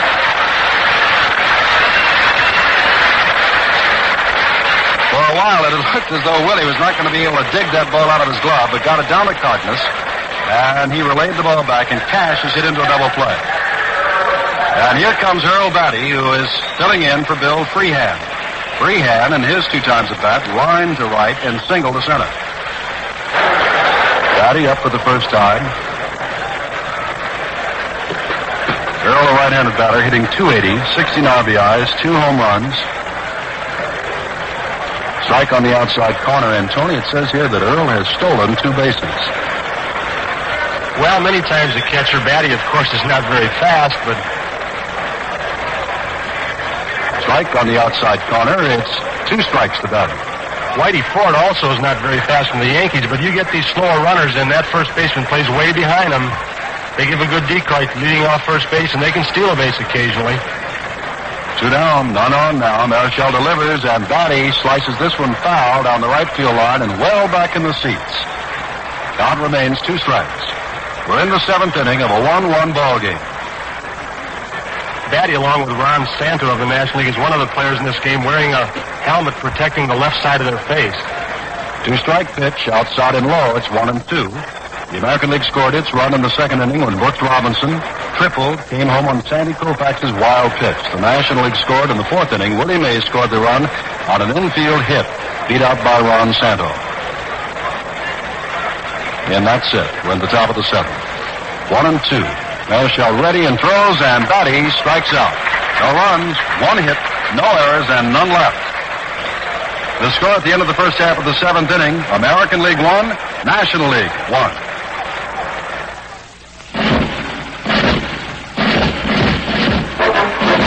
I've done it again. Done what again? Come out without cigarettes. Well, here, try one of mine. Oh, that's okay. Here, try one of mine. Have a Salem. Salem is the menthol cigarette that refreshes your taste for you. Salem is the menthol cigarette all of America turning to. When you buy a menthol cigarette, don't take anything but the best. Salem is the menthol cigarette, the one brand that outsells all the rest. Try one of mine. Turn to Salem for a taste that's springtime fresh.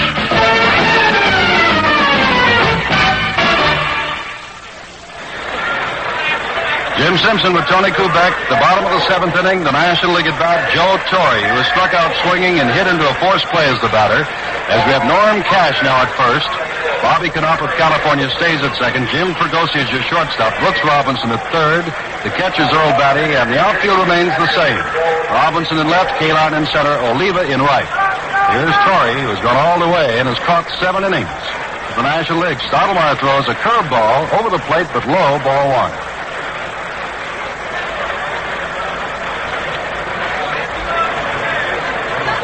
Batty giving the signs to Stottlemyre, who comes in with the fastball inside. It is ball 2.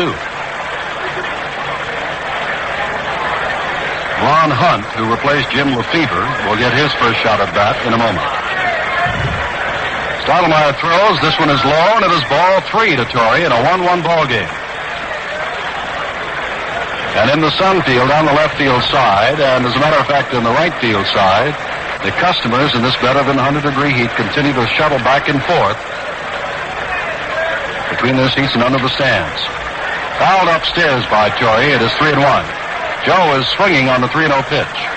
So far, Jim, we've had a reversal in the manager's pregame strategy. Mealy said he would go along all the way with his front 8, and he's made 3 defensive changes: shortstop, first base, and catch. Ground ball hit by Torre. Robinson waits for the second hop, hurries his throw, and has Joe by plenty of steps. Of course, aside from the pitching changes, manager Walt Olson has made just 1. He's moved Ron Hunt into the second base position. Well, here's Ron Hunt up for the first time, and Willie Stargell of the Pirates, a .337 hitter, has come out on the on-deck circle to hit for Leo Cardenas. Hunt hitting .293, 23 RBIs, and 3 home runs on the year, and the pride of the New York Mets. All-star second baseman last year. Stottlemyre throws, strike 1 to Hunt. Tony and I were in Pittsburgh over the weekend to watch the Mets play the Pittsburgh Pirates, and Stargell, who is on deck now, tore down Forbes Field. He rattled doubles and home runs all around that stadium. Low from Stottlemyre to Hunt, and it's 1-1. Warming up now for the National League is Perry of the San Francisco Giants. 1-1 the score. Stottlemyre throws curveball. Hunt ducked away, but actually it wasn't that far inside. Nevertheless, it is ball 2, 2-1. Here, Jim, that Hunt was actually ducking into the ball a little bit, trying to get hit by it. He's that type of player. He'll get on base anyway and beat you any way he can. Fastball hits in the dirt. Patty blocks it, picks it up, and it is 3-1. Well, Stottlemyre had Torre 3-0, and Joe swung on the 3-0 pitch, fouled it off, and then grounded to Brooks Robinson. Now the count is 3-1 to punt. Stottlemyre's ready. Here's the 3-1 pitch, bounded back. In quickly is Fregosi, near second base. Sidearm toward Norm Cash at first, and they're 2 down. Perry warming up for the National League. Peters warming up for the American League. Willie Stargell is coming into bat, so I would imagine in a short while, in the next inning, you will see Maury Wills, who was not selected as the number 1 shortstop this year, at shortstop for the National League. Want to hear something? Listen to Mr. Stargell's statistics. 337 his batting average, 63 RBIs, 22 home runs. Willie Stargell of the Pirates now batting with 2 out in the 7th inning. Facing Stottlemyre, Stargell is a left-hander and watches a fastball, strike 1. Sonny Siewert is now warming up for the American League. And, of course, everybody will remember his pitching performance on a no-hitter earlier this year. Low, it's 1-1. Siewert also threw a 1-hitter.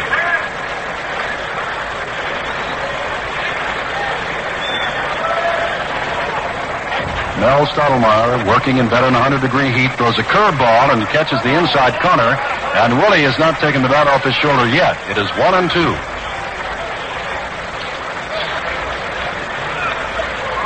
McCarver is up. The pinch hit. Fastball, and Stargell fouls this one down the left field side. The pitcher is due up next. And if Stargell can reach base, McCarver will do the batting for him. The American League defense is playing him to pull. Outside from Stottlemyre. And it's 2-2. Bobby Knopp, the second baseman, is actually back almost 5 yards on the grass in right field. But we saw Willie Stargell last week, as you mentioned, Jim, tore down the left field fence a couple of times. Outside, barely missing, and it has gone all the way on Stargell, 3-2. 2 down here in the 7th inning in a 1-1 ball game. Stottlemyre toiling in the last of the 7th for the New York Yankees and the American Lakers. Koufax and Marichal have already worked. So has Denny McLain. Curveball, and this one has popped up. Foul off the third base line. Brooks Robinson comes over and has it for the 3rd out. Stargell fouls to Robinson. No runs, no hits, no errors, and none left. And the score at the end of the 7th inning is the American League 1, the National League 1. This is WGY News.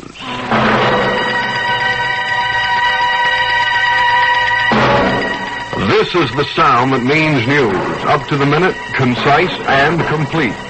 From the facilities of NBC, Associated Press, United Press International, the United States Weather Bureau, a staff of stringers throughout a 26-county area, and a newsroom staff of experienced news people, WGY keeps you informed of the latest happenings.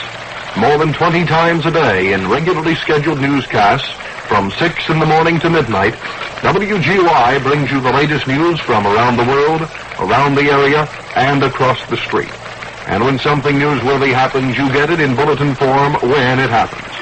All this, plus specialized programs on farm news, sports, weather, and business, make WGY's news department your best information center for what's going on in the world today. Tony Kubek along with Jim Simpson here in St. Louis at the All Star Game. 1-1 the score, 5 hits for the American League and 4 hits for the National League. Not an error been made in this ball game yet. Maury Wills has gone in to play shortstop for the National League. And the hand you hear is partly for Maury, but I think mostly for Tim McCarver of the St. Louis Cardinals, who has come in to catch.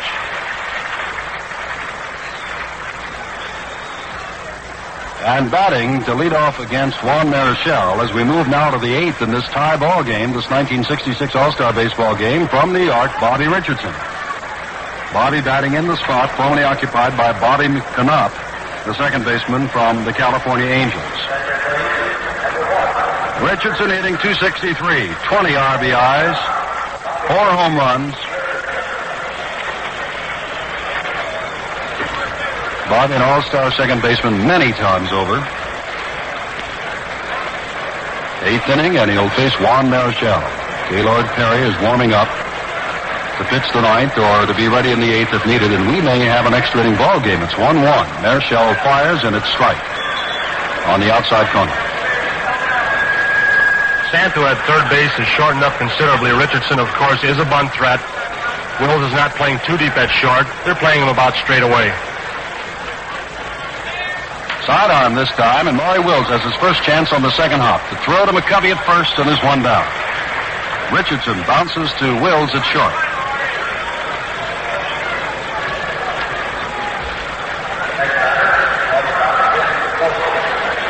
Here is Jim Fregosi up for the first time. Killebrew singled back in the sixth inning, and Fregosi went in to run for him and stayed in the ball game at shortstop from the California Angels.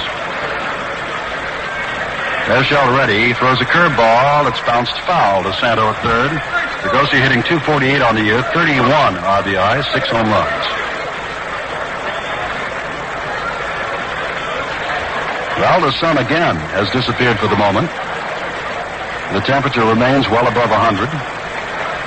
And with the sun disappearing, some of the people are coming from under the stands and back to their seats. Marichal throws outside. It is 1-1 to Jim Fregosi.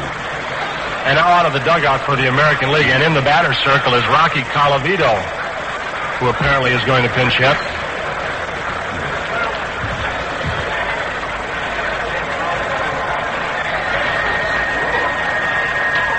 Fouled back.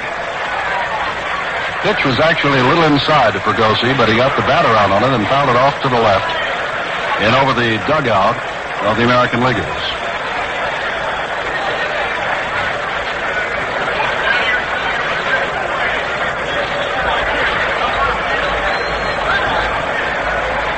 One and two the count. Marichal ready again. Sun is out again. Sidearm curveball this time, and he did not go around. Marichal thought so. Either that, or thought that the ball had gone over the outside corner of the plate. Jim Harnachik sees neither. It is 2-2. Many people, of course, are predicting that Juan Marichal or Sandy Koufax or both can win 30 ball games. 2-2 the count. Fastball, but it's outside. It is 3-2. Of course, in line with that, Dizzy Dean was the last pitcher to win 30 ball games, and right now, Koufax with 15 is right in line with Dizzy Dean's 30-game pace, and Juan Marichal is just 4 days behind him. Here's a 3-2 pitch with a big kick, and it's lined into right field. Clemente had a little late break on the ball, but got there in plenty of time for the second out.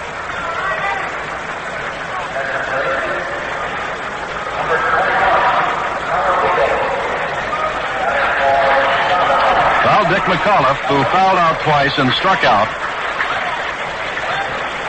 He fouled out twice against Sandy Koufax and struck out against Juan Marichal, is up. And Rocky Colavito will bat for him. Marichal sidearms this curveball outside, and it's ball one to Colavito. Rocky, of course, plays with the Indians, having a .263 year, 16 home runs, 47 RBIs.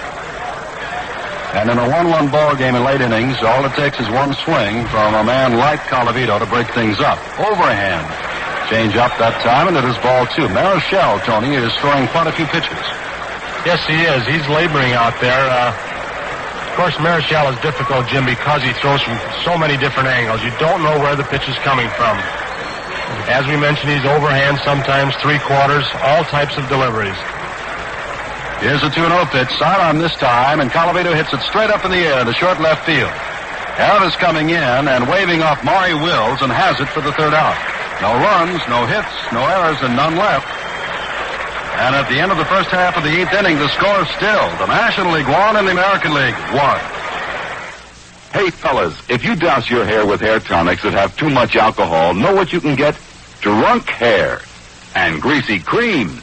They can get your hair plastered. So swear off alcohol and give up grease. Change to Gillette Heads Up. It's based on a greaseless wonder synthetic. So clean, so natural, it grooms like water, only better. Won't dry up, won't plaster down. So, fellas, swear off drunk hair. Take the pledge. Use Heads Up and be Heads Up handsome. In writing, Papermate has a great trio, the famous Profile Trio. 3 pens, each of a different size, shape, and weight. to fit your writing preference. Try the Papermate Husky for extra heft. Or maybe the average weight regular Papermate is for you. Or choose the Papermate Slim, light and compact. See the Papermate Profile Trio and pick the pen that's right for you from the Papermate Profile Trio. We pause 30 seconds for station identification. This is WGY, WGFM, Schenectady. It's happened, yes, through the spectacular efforts of every employee at Schenectady Plymouth, the Outstanding Chrysler Corporation Quality Dealer Award is theirs for the 5th time. Only 7 dealerships out of the entire region will receive this award this year. This proves that the trying harder people at Schenectady Plymouth are offering the best in quality selection, used car warranty, and service. Why not stop in and see for yourself? That's Schenectady Plymouth, 1016 State Street in Schenectady. Kubek along with Jim Simpson here in St. Louis at the All Star Game. Defensively for the American League, it's Norm Cash at first. Richardson has come into play, second base. Fregosi at short, Brooks Robinson at third. Left field, Frank Robinson. Center field, Al Kaline. And right field, Tony Oliva. Catching, of course, is still Earl Batty. And the new pitcher for the American League, Sonny Siebert of the Cleveland Indians. Score still tied here, 1-1. Last half of the 8th inning. Juan Marichal is due up but will not bat. Jim Ray Hart, his teammate from the San Francisco Giants, will bat for him. Hart, a .289 hitter, 48 RBIs, 20 home runs. Marichal worked 3 innings, gave up no runs, 3 hits, and struck out 2 and walked no one. The National League has walked nobody. The American League has walked 1. That man, McCovey, intentionally. So here is Jim Ray Hart of the Giants, right-handed batter against the right-handed Siebert. Ball is fouled back, strike 1. And apparently a good catch made upstairs. Siebert was added to the team when Sam McDowell, of whom many predict great things, came up with arm trouble, sat out a great deal of the first half of the season, and removed himself, saying he's been ineffective and still not right. Hart swings and misses on this pitch from Siebert. It is strike 2. 1-1 is the score. We are now in the bottom of the 8th inning. A ball game that is less than 2 hours old, moving right along, but so far tied, and the prospects of an extra inning ball game loom large. Here's the 2-strike pitch from Siebert. Fastball, got him on the outside corner. Strike 3.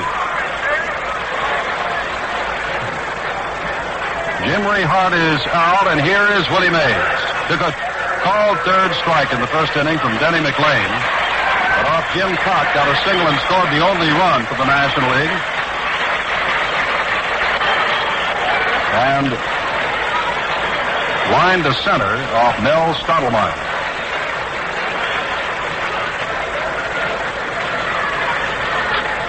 It's this one to right center and deep. Kaline is back, though, and has it for the second out.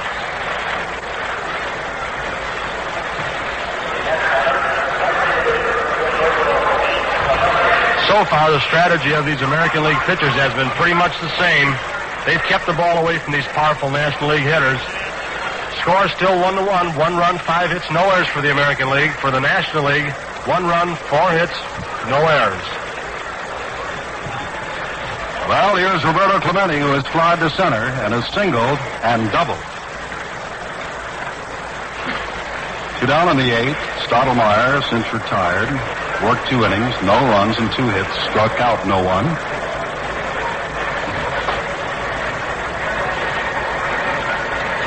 Siebert ready, and Mr. Clemente took a real swing. That's the biggest breeze in St. Louis in 5 days. And Clemente, of course, has 13 home runs this year. Last year, I believe he had just 8. Last year, if you recall, he started out the season in a weakened condition due to a wintertime malaria attack. Siebert ready with a 1-strike pitch. Breaking ball outside. It is 1-1. 8th inning, 2 down, 1-1 the score in St. Louis.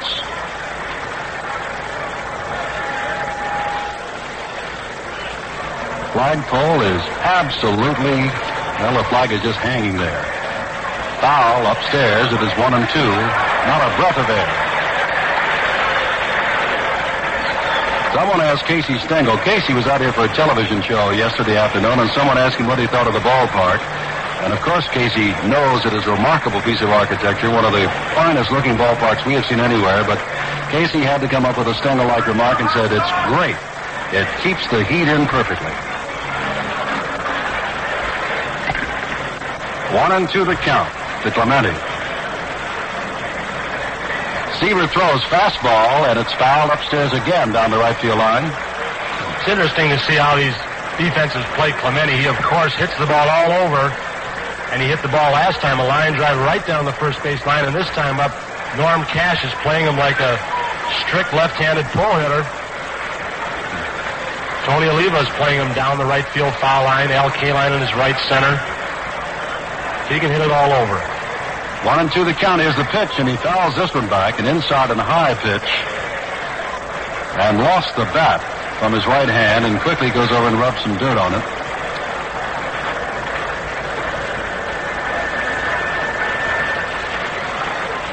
Cash at first, Richardson at second, Ferdosi at short, Robinson at third. The outfields remain the same.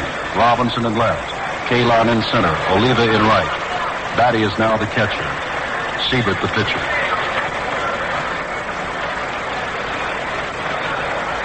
Now Clemente is ready, and so is Siebert. Here's the 1-2 pitch. Breaking ball, it's hit foul again and again off to the right side. Besides the players in this contest, you look around and see some pretty good managers. Now Clemente's going over to get a towel to wipe himself off. It's just that hot, and the sweat is just dripping in his face, and he's going to get a towel to wipe himself off so he can see better. Talking about these managers, Harry Walker for the National League at third, challenging for the pennant. At first base, Herman Franks of the San Francisco Giants, presently in first base. Of course, Walt Olson managing this National League ball club. He's got a good shot the second half if Don Drysdale comes back. 1-2 pitch is outside to Clemente. It is 2-2 with 2 down in the last of the 8th inning.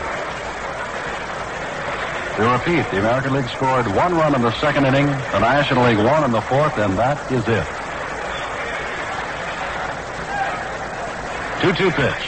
Ground ball. This is Richardson's chance at second. Bobby's up with it and throws to Norm Cash for the third out. No runs, no hits, no errors, and none left.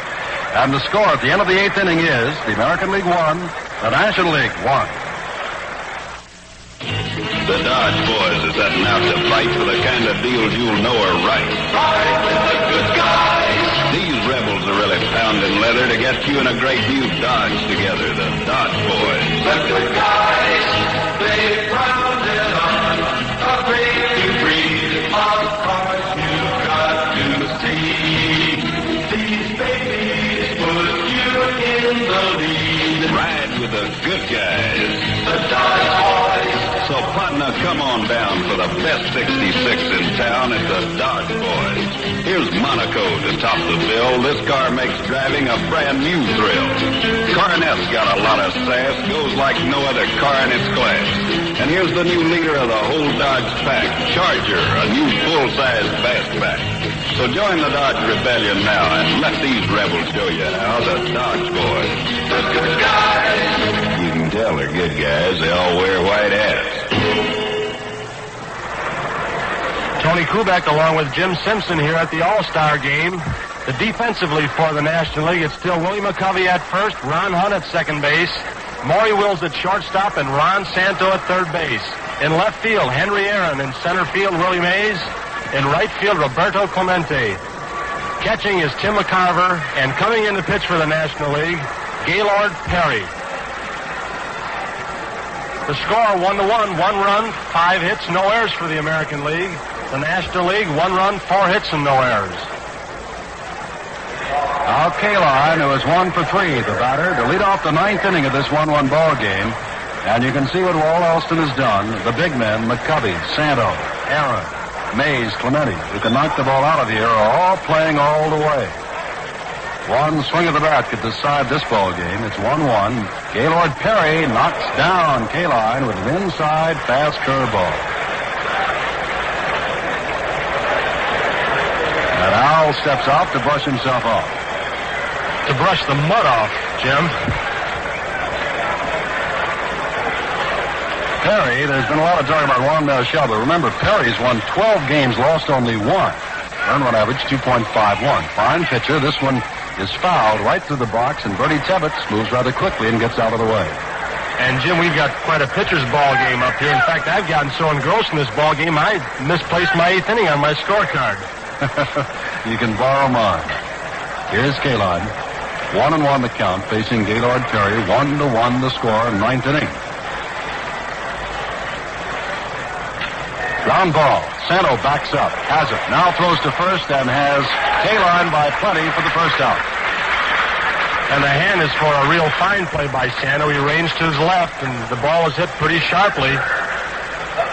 Made a real nice play. Frank Robinson is up, and Robbie, hitting .312 to start today, and batting in the number 3 position, is fly to left and called out on strikes and fouled to McCovey at first. Last time up, Robinson swung on the first pitch. Let's see what he does against Gaylord Perry. Pitch, and he swings on this one. In the alley in left field. In comes Mays very quickly. Out goes Wills, and over the head. Makes the catch.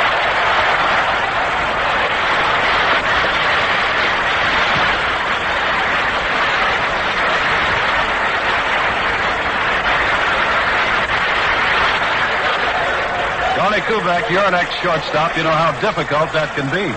It sure is, Jim. Wills made a great play with his back to the hitter.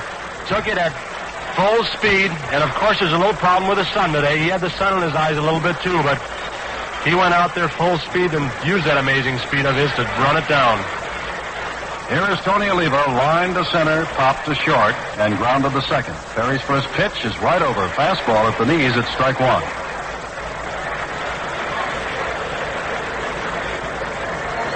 Well, we have spoken a lot about the hot weather in this 1-1 ball game. 1 run, 5 hits, no errors for the American League. 1-4-0 for the National League. But Tony, personal discomfort aside, we are watching quite an all-star ball game. Outside corner to Oliva, and it is strike 2. Fine pitching and some great defensive plays. Not too many by the outfield because the ball has not been hit to the outfield too often. It's the infielders and the pitchers who have shared the glory. 2-strike pitch to Oliva. Fouled. Look out down there in the boxes along the left field line. 2 down in the 9th. 1-1. Nobody on.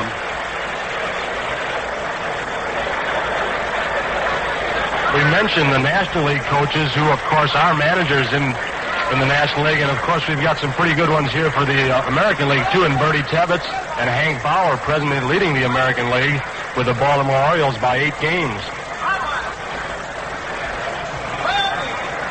Here's a 2-strike pitch. Fouled again off. McCovey's at first, Hunt at second, Wills at short, Santo at third. Aaron at left, Mays in center, Clemente in right, McCarver now your catcher, and Perry on the mound.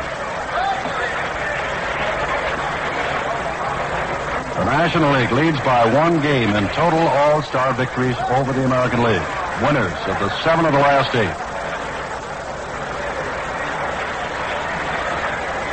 Onachik waits as Oliva had stepped out. Now Tony's back in, and Perry is ready with the pitch. Outside, fastball, ball 1, 1-2.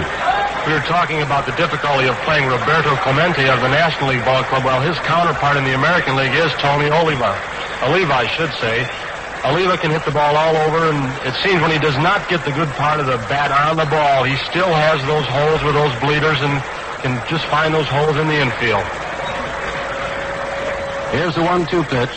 Side on and line to deep center field. Back goes Willie Mays. He's pounding that glove now, and there's the basket catch. High level. If he can do it, but Willie can. No runs, no hits, no errors, and none left. And the score at the end of the first half of the 9th inning remains the National League 1, the American League 1.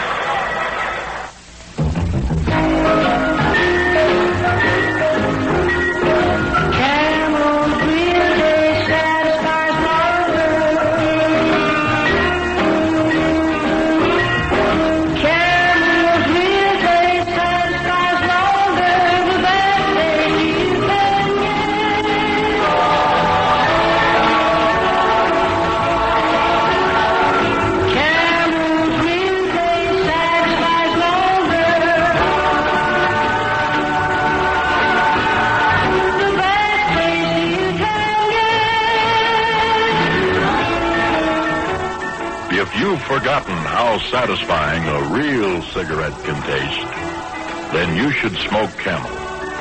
Millions of men do.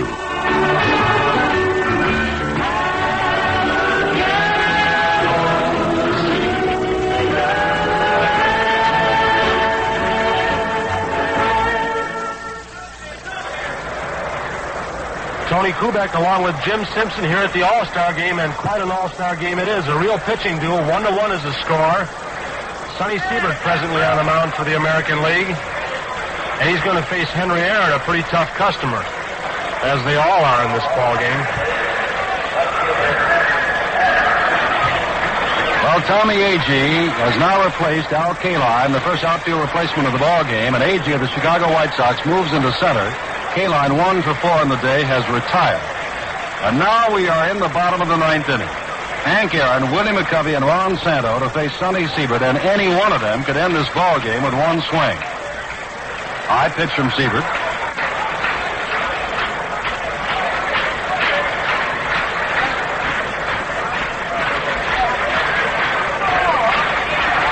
Siebert has faced 3 batters so far, set them down in order, and now the National League crowd here in St. Louis realizes that the National League can wrap it up and miss the bottom of the 9th. High pitch to Aaron. It is 2-0. The American League defense is playing Aaron very deep in the outfield, and they're playing him slightly to pull. Brooks Robinson, the third baseman, of course, in a late inning situation, is protecting that line for a possible double. He's shading Aaron toward that third baseline considerably. 2-ball pitch. It's straight up in the air. It may make the seats. Brooks Robinson is over, leaning and looking, and it drops into the stands. And by the way, remember, we have now reached the position with Gaylord Perry and Sonny Siebert that if this ball game does go extra innings, the managers, Walt Alston and Sam Neely, can keep these pitches in as long as they are effective and the heat has not bothered them. The 3-inning rule no longer exists.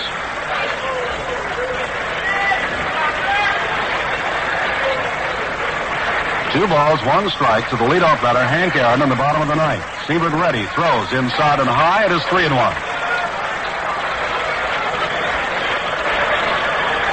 1-1 the score. McCovey on deck.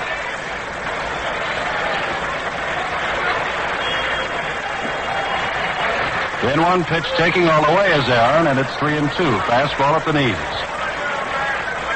Talking about the possibility of extra innings, the American League still has Steve Barber, Gary Bell, Jim Catfish Hunter of Kansas City, and Pete Rickard ready to go if they have to. 3-2. This one is lined to center. Tommy Agee swoops over, hits the glove, just as Willie Mays does. Tommy likes to imitate Willie. He makes the catch and is 1 down. The National League pitchers that have not been in the ball game are Billy McCool of the Cincinnati Reds, Claude Ramon of the Astros, and Bob Veal of the Pirates. So there's still 7 pitchers left that either one of these managers can use if they have to. Now the left-handed slugger, Willie McCovey, with 17 home runs on the year, steps in. Siebert has been very effective so far. Throws high and hard, ball 1.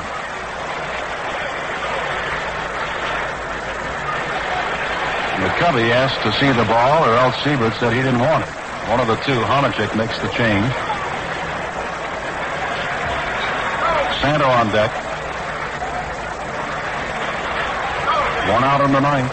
American League 1, National League 1. Siebert throws, change up, and it floats over the plate at strike 1. 1-1. Siebert has a good live arm. He's got a good fastball, keeps it down, and has a real good curveball and slider. He can be a tough pitcher.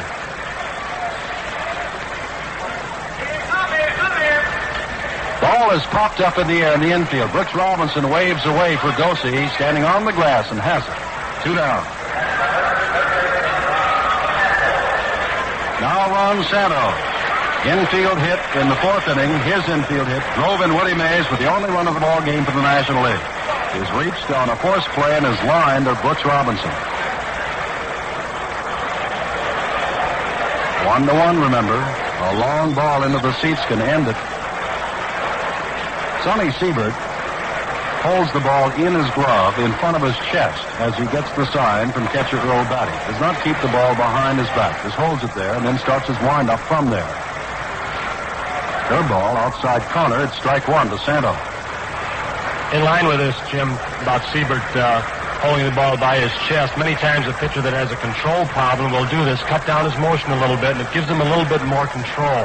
And I think this is manager Bertie Tebbett's theory in making Siebert do this. Ready to the next pitch. Santo swung a little late on that one, and it's strike two. I think that pitch from Sonny had a little more speed than Santo expected. He's got that easy motion, and by the time you know it, that ball's on you, and you have to be ready off a pitcher like that. Two-strike pitch, fastball. This one is too low, and it's 1-2.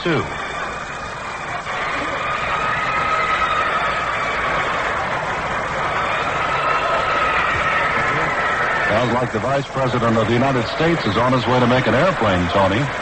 Looking down in the box, he's no longer there, and sirens are going. Bounding ball, it is fair. Robinson backhands it and back at third. Makes the long throw on a beauty of a play, and it's no runs, no hits, no errors, and none left. The score at the end of the ninth inning is all tied. The American League won, the National League won. Box seats for today's game are $8 and worth it, because there's always a special excitement to an All-Star game. But you know, thousands of folks are enjoying first-rate seats for less than 50 cents.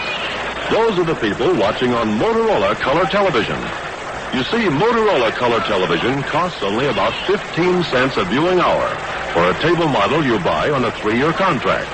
You get high-fidelity color and the rectangular picture pioneered by Motorola. What's more, Motorola offers solid-state reliability at 17 critical points. If you've never seen baseball telecast in color, well, you've got a new thrill coming. Visit your Motorola dealer Saturday and take a look at the Major League Game of the Week, brought to you by Motorola.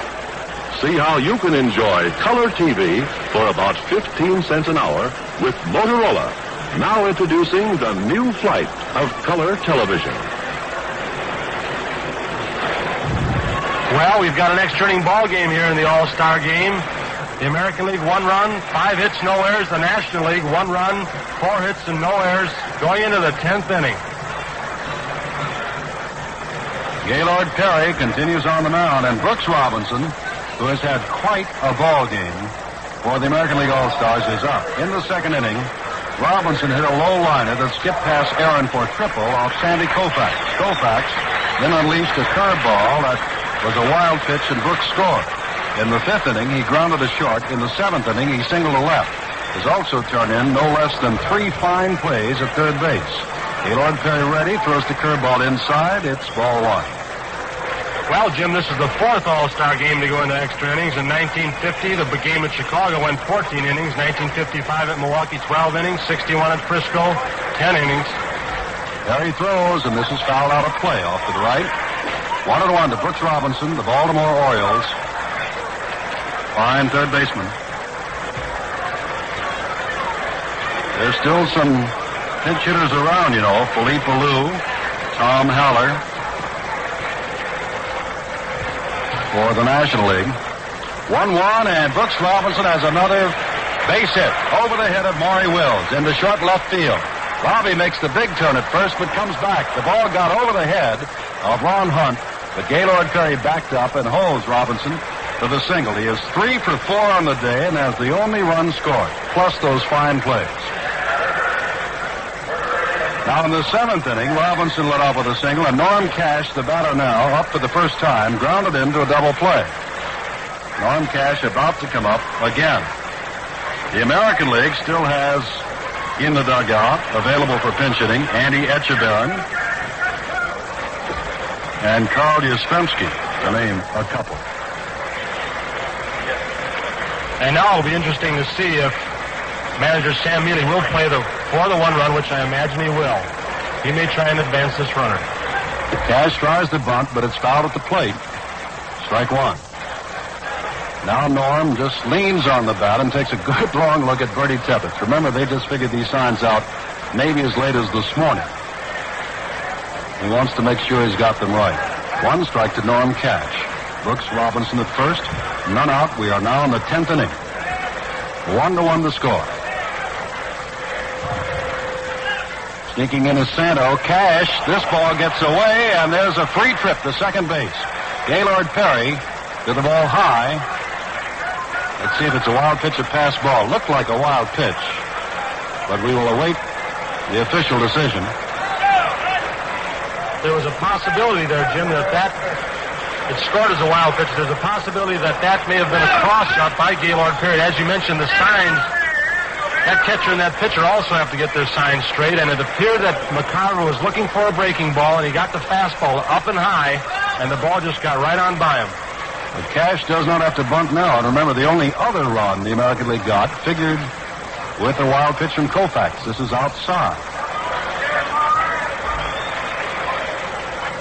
2-1 the count to Norm Cash. Nobody out in the top of the 10th. Brooks Robinson down at second after a single and a wild pitch. Gaylord Perry throwing to his catcher Tim McCarver. The batter is Norm Cash. And Cash is a pull hitter, and he'll be trying to pull that ball on the ground. Ball is hit straight up in the air. Willie Mays in short center field. Taps that glove and has it, and Brooks Robinson bluffs the bunt. The play to third, and Mays lines Scott right to Santos standing on third base. Needless to say, Robinson went back to second.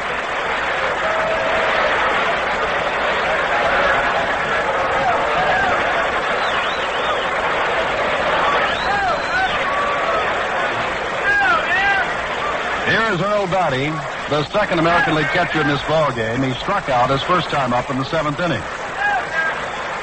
At that time, he was facing Juan Marichal. Batty with a chance for the RBI. Marichal, or rather Perry, throws, and it's ball one. And now Maury Wills comes over to say something to Gaylord Perry on the mound. I imagine Jim Wills is coming in to talk to Perry to find out exactly how he's going to try to pitch Batty. Batty, of course, does not go one way with his hits. He can spray the ball down the right field line as well as the left. And Wills wants to know how you're going to pitch him, Gaylord. I want to know, should I play him in the hole or should I play him through the middle? 1 ball, no strikes to Batty. Perry throws, and this is fouled off to the right. 1-2. Perry is not overpowering. He moves the ball around quite a bit. He has a real good slider and a sinker ball, and he gets those right-handed hitters leaning over the plate looking for the slider on the outside corner and busts them inside. Comes sidearm occasionally to right-handed hitters. He has a fine 12-1 record at this time. 1-1 the count as Perry stares in. Now has the sign. The stretch. He looks back at Brooks Robinson at second and throws low. Ball 2. 49,936 paid here today in better than 100-degree temperatures. Expected to reach 108 today. It was 100 at game time, 1 o'clock this afternoon, St. Louis time. 2-1 the count to Batty. 10th inning, 1-1 the score. Perry throws, and there's a ball. It could be trouble if it drops, but it'll drop foul. Almost made it into the stands down the right field line. McCool is warming up. And so is Regan for the National League. Billy McCool and Phil Regan. 2-2 now, the count to Batty.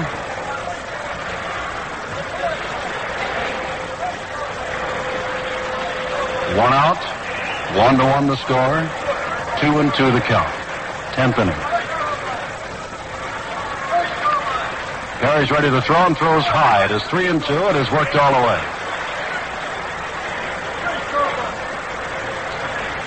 On deck is Bobby Richardson.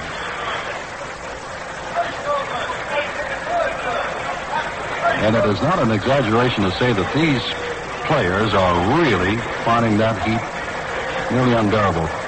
Perry at that time just put his hands on his hips and breathed deeply. Here's the pitch, and Batty accidentally fouls it. Picked up in the first base coaching box by Hank Bauer, who keeps it in play. Earl was ducking away from the pitch. Be interesting to see if Sam Mealy should try to make a move now. He has no other defensive infielders to put in the ball game should he elect to use a pinch hitter for one of the infielders.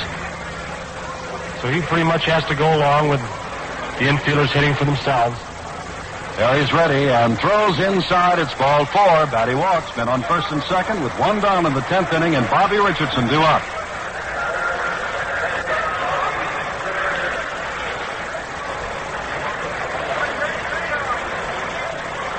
Now Richardson is batting in the number 8 spot, but remember, it is Fregosi who is batting in the number 9 spot, not the pitcher. And with this, Walt Alston comes out, and that is the first appearance today by either manager. Tim McCarver goes out, Alston comes over, and it may be that Alston, Tony, is going to his bullpen with men on first and second, and Richardson due up. And Richardson is going down right now to talk to Bertie Tebbetts. Bertie beckoned him down there and wants to tell him to get a good pitch to hit, not to be too anxious up there. Try and get a ball that he can hit to the outfield. Stay out of a double play situation if possible. Well, this is a ballpark of conferences now. There's a big conference on the mound. 2 of the umpires, Onachik and Barlick, are talking things over. Bauer is talking to Batty on first base. And Brooks Robinson is talking to Maury Wills, the shortstop, as they stand down at second base. But now Walt Alston comes back. Gaylord Perry remains in the game, and Bobby Richardson, after a talk himself with Bertie Tebbetts, the coach at third, steps into the batter's box. Conversation's over. Bobby Richardson steps in against Gaylord Perry. Brooks Robinson at second. Earl Batty at first. 1 out in a 1-1 ball game in the 10th inning. Perry is ready and throws, and Richardson swings and misses. Strike 1.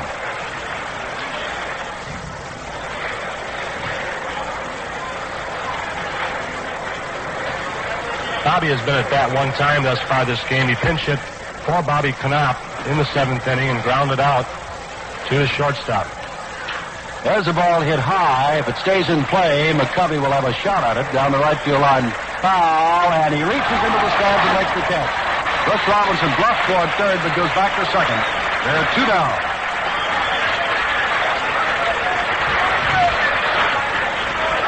And just one thing made that catch possible for Willie McCovey, and that's his big 6'6" frame with those long arms, and he reached about 3 rows in and pulled it back out.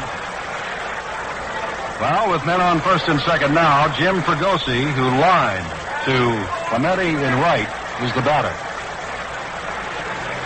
2 down in the 10th. Ball game that took 2 hours and 5 minutes to play the first 9 innings is now stretched to the 10th. Gaylord Perry's ready and throws, and this one is around the letters. Strike 1.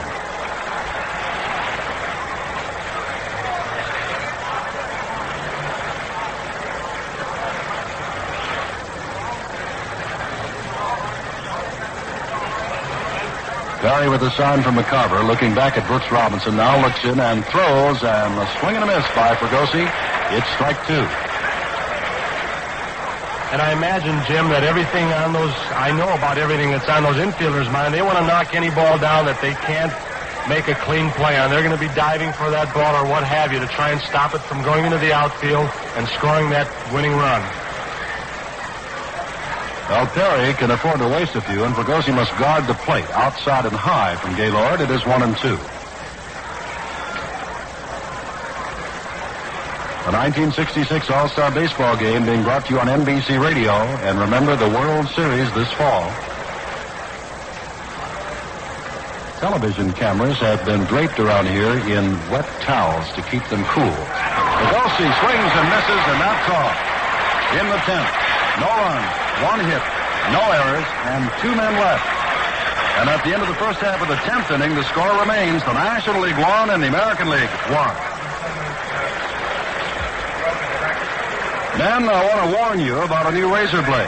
That's right, warn you, because this new blade is so good, if you try it just once, you're going to become spoiled. So spoiled that you'll probably never go back to the blades in your medicine chest. This new blade is the Gillette Super Stainless, also known as the Spoiler. It is a miracle plastic coating baked onto the edge. Shave with it just once, and you can actually feel how much less pull there is. Ask for the Spoiler, alias for the Gillette Super Stainless. And after that great Gillette Super Stainless shave, see what happens when you put on Sun Up Aftershave, the robust refresher from Gillette. Put a little Sun Up on your face, and you'll pound your chest with vigor. Splash on a handful of Sun Up, and you'll give the mating call of the bull ape. 2 handfuls of Sun Up, and you might try to swing to work on a vine. Try the robust refresher from Gillette. Try Sun Up. We pause 30 seconds for station identification. WGY Schenectady. The Carl W. List truckload sale is on with the biggest bargains ever offered in the 38-year history of Carl W. List. Special hours are in effect July 14th only, open until 9 p.m. Don't miss out on these bargains. Here are just a few. GE Disposal, only $27.04. 4,000 BTU GE air conditioners, only $99. And GE full-sized wall ovens, only $78.14. Many are one of a kind, so it's first come, first served. Don't miss this Bargain Hunters truckload sale at Carl W. List, 136 Erie Boulevard, Schenectady. And nothing could make these St. Louis fans happier than having McCarver break this ball game up in the new ballpark right here in St. Louis. McCarver came in defensively in the top of the 8th inning after Joe Torre had batted 3 times, failing to hit. McCarver, left-handed batter, will face the new pitcher for the American League All-Stars, Pete Rickard. Sonny Siebert, who is retired, worked 2 innings, gave up no runs, no hits, no errors. He set everybody down in order. Here's McCarver and Washington's Pete Rickard. Now the pitcher throws. Down ball, base hit to right field. McCarver gets the base hit. Picked up there by Oliva. McCarver makes the turn and comes back.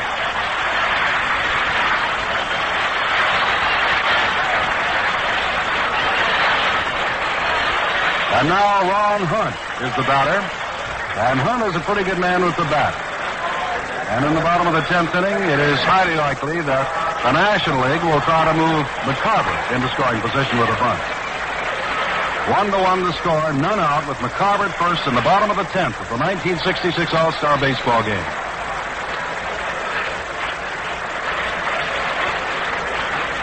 Maury Wills is on deck, and this will be Maury's first time at bat. Now listen to the National Leaguers here in St. Louis.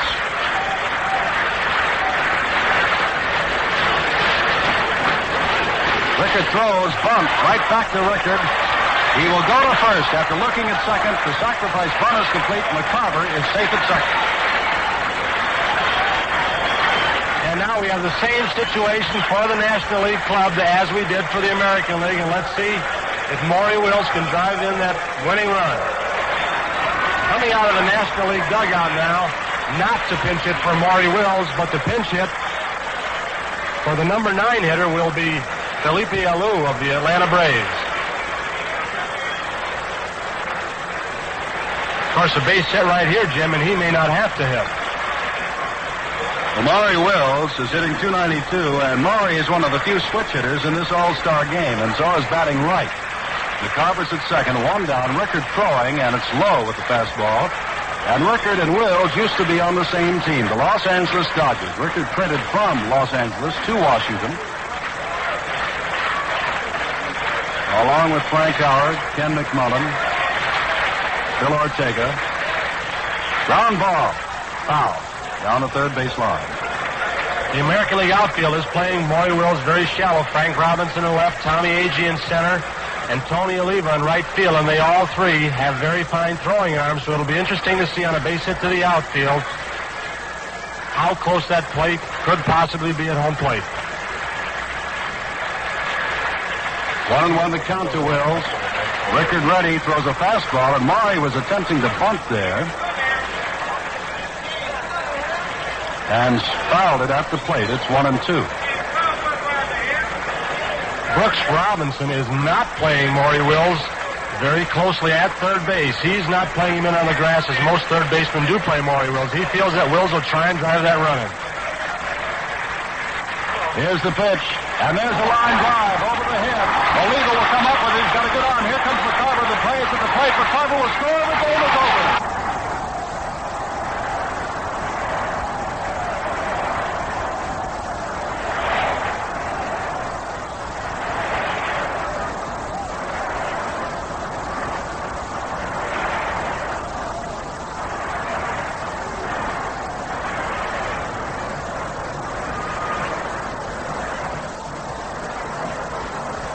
line drive to right field by Maury Wills. Oliva came up with the ball. McCarver was off and running with the pitch and the hit.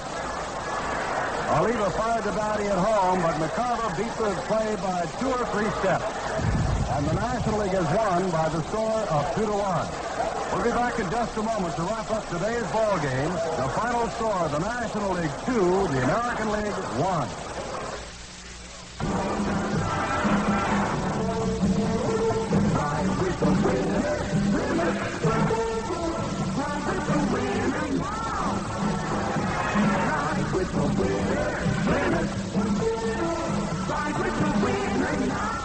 Plymouth has been winning top stock car races all over the country. Winner of the Daytona 500, the Rockingham 500, the Atlanta 500. Plymouth, winner of the Darlington 400, the Yankee 300 at Indianapolis, and the grueling Charlotte 600. Of course, you can't buy these race cars at your Plymouth dealers. They are specially modified just for stock car racing. But the same engineering know-how that gives the Racing Emmy such a record of performance and reliability goes into every Plymouth you can buy at your Plymouth dealers. Ride with the winner. Plymouth, a great car by Chrysler Corporation. Ride with the winner. Plymouth. Ride with the winner now.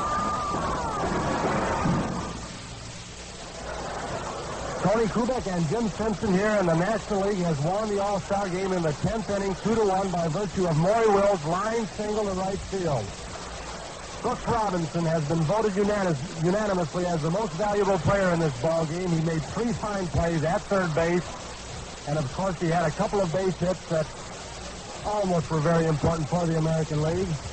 And of course the story is Maury Wills, Tim McCarver, of course, led off the game, led off the 10th inning with a base hit to right field. This made the St. Louis Cardinal fans very happy. The American League had the opportunity in the first of the 10th, 1 out, man on second base in scoring position, but could not get him home. And now here's Jim Simpson with a little more.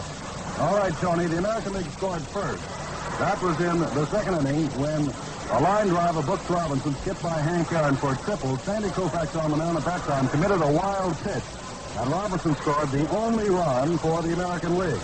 In the fourth inning, the National League tied it up. Willie Mays got a single, and on Quinetti's single advanced to second base. With 2 out, Longsanto and Mays now at third bounced a little ball that Robinson could not handle. It was a base hit, and Mays scored from third base, and that was the 1-1 ball game, and that's exactly the way it stayed until the 10th inning. In the 10th inning, the American League had a chance as Brooks Robinson led off with a single, his third hit of the ball game, went to second on a wild pitch, and with 1 out, Earl Batty walked. But then Gaylord Terry, the winning pitcher, got Bobby Richardson to foul out, and he struck out Jim Fregosi. The winning pitcher, of course, is Gaylord Terry. Gaylord Terry, the winner, and Pete Rickard, the loser. 2 runs on 6 hits and no errors for the National League. 1 run, 6 hits, and no errors for the American League. In the overall standings, the National League has now won 19 All-Star games. The American League 17. There's been 1 tie. The National League has now won 8 of the last 9 All-Star games and 15 of the last 20. To repeat also, it has been very hot. The temperature game time to the 1966 All-Star Game was 100 degrees.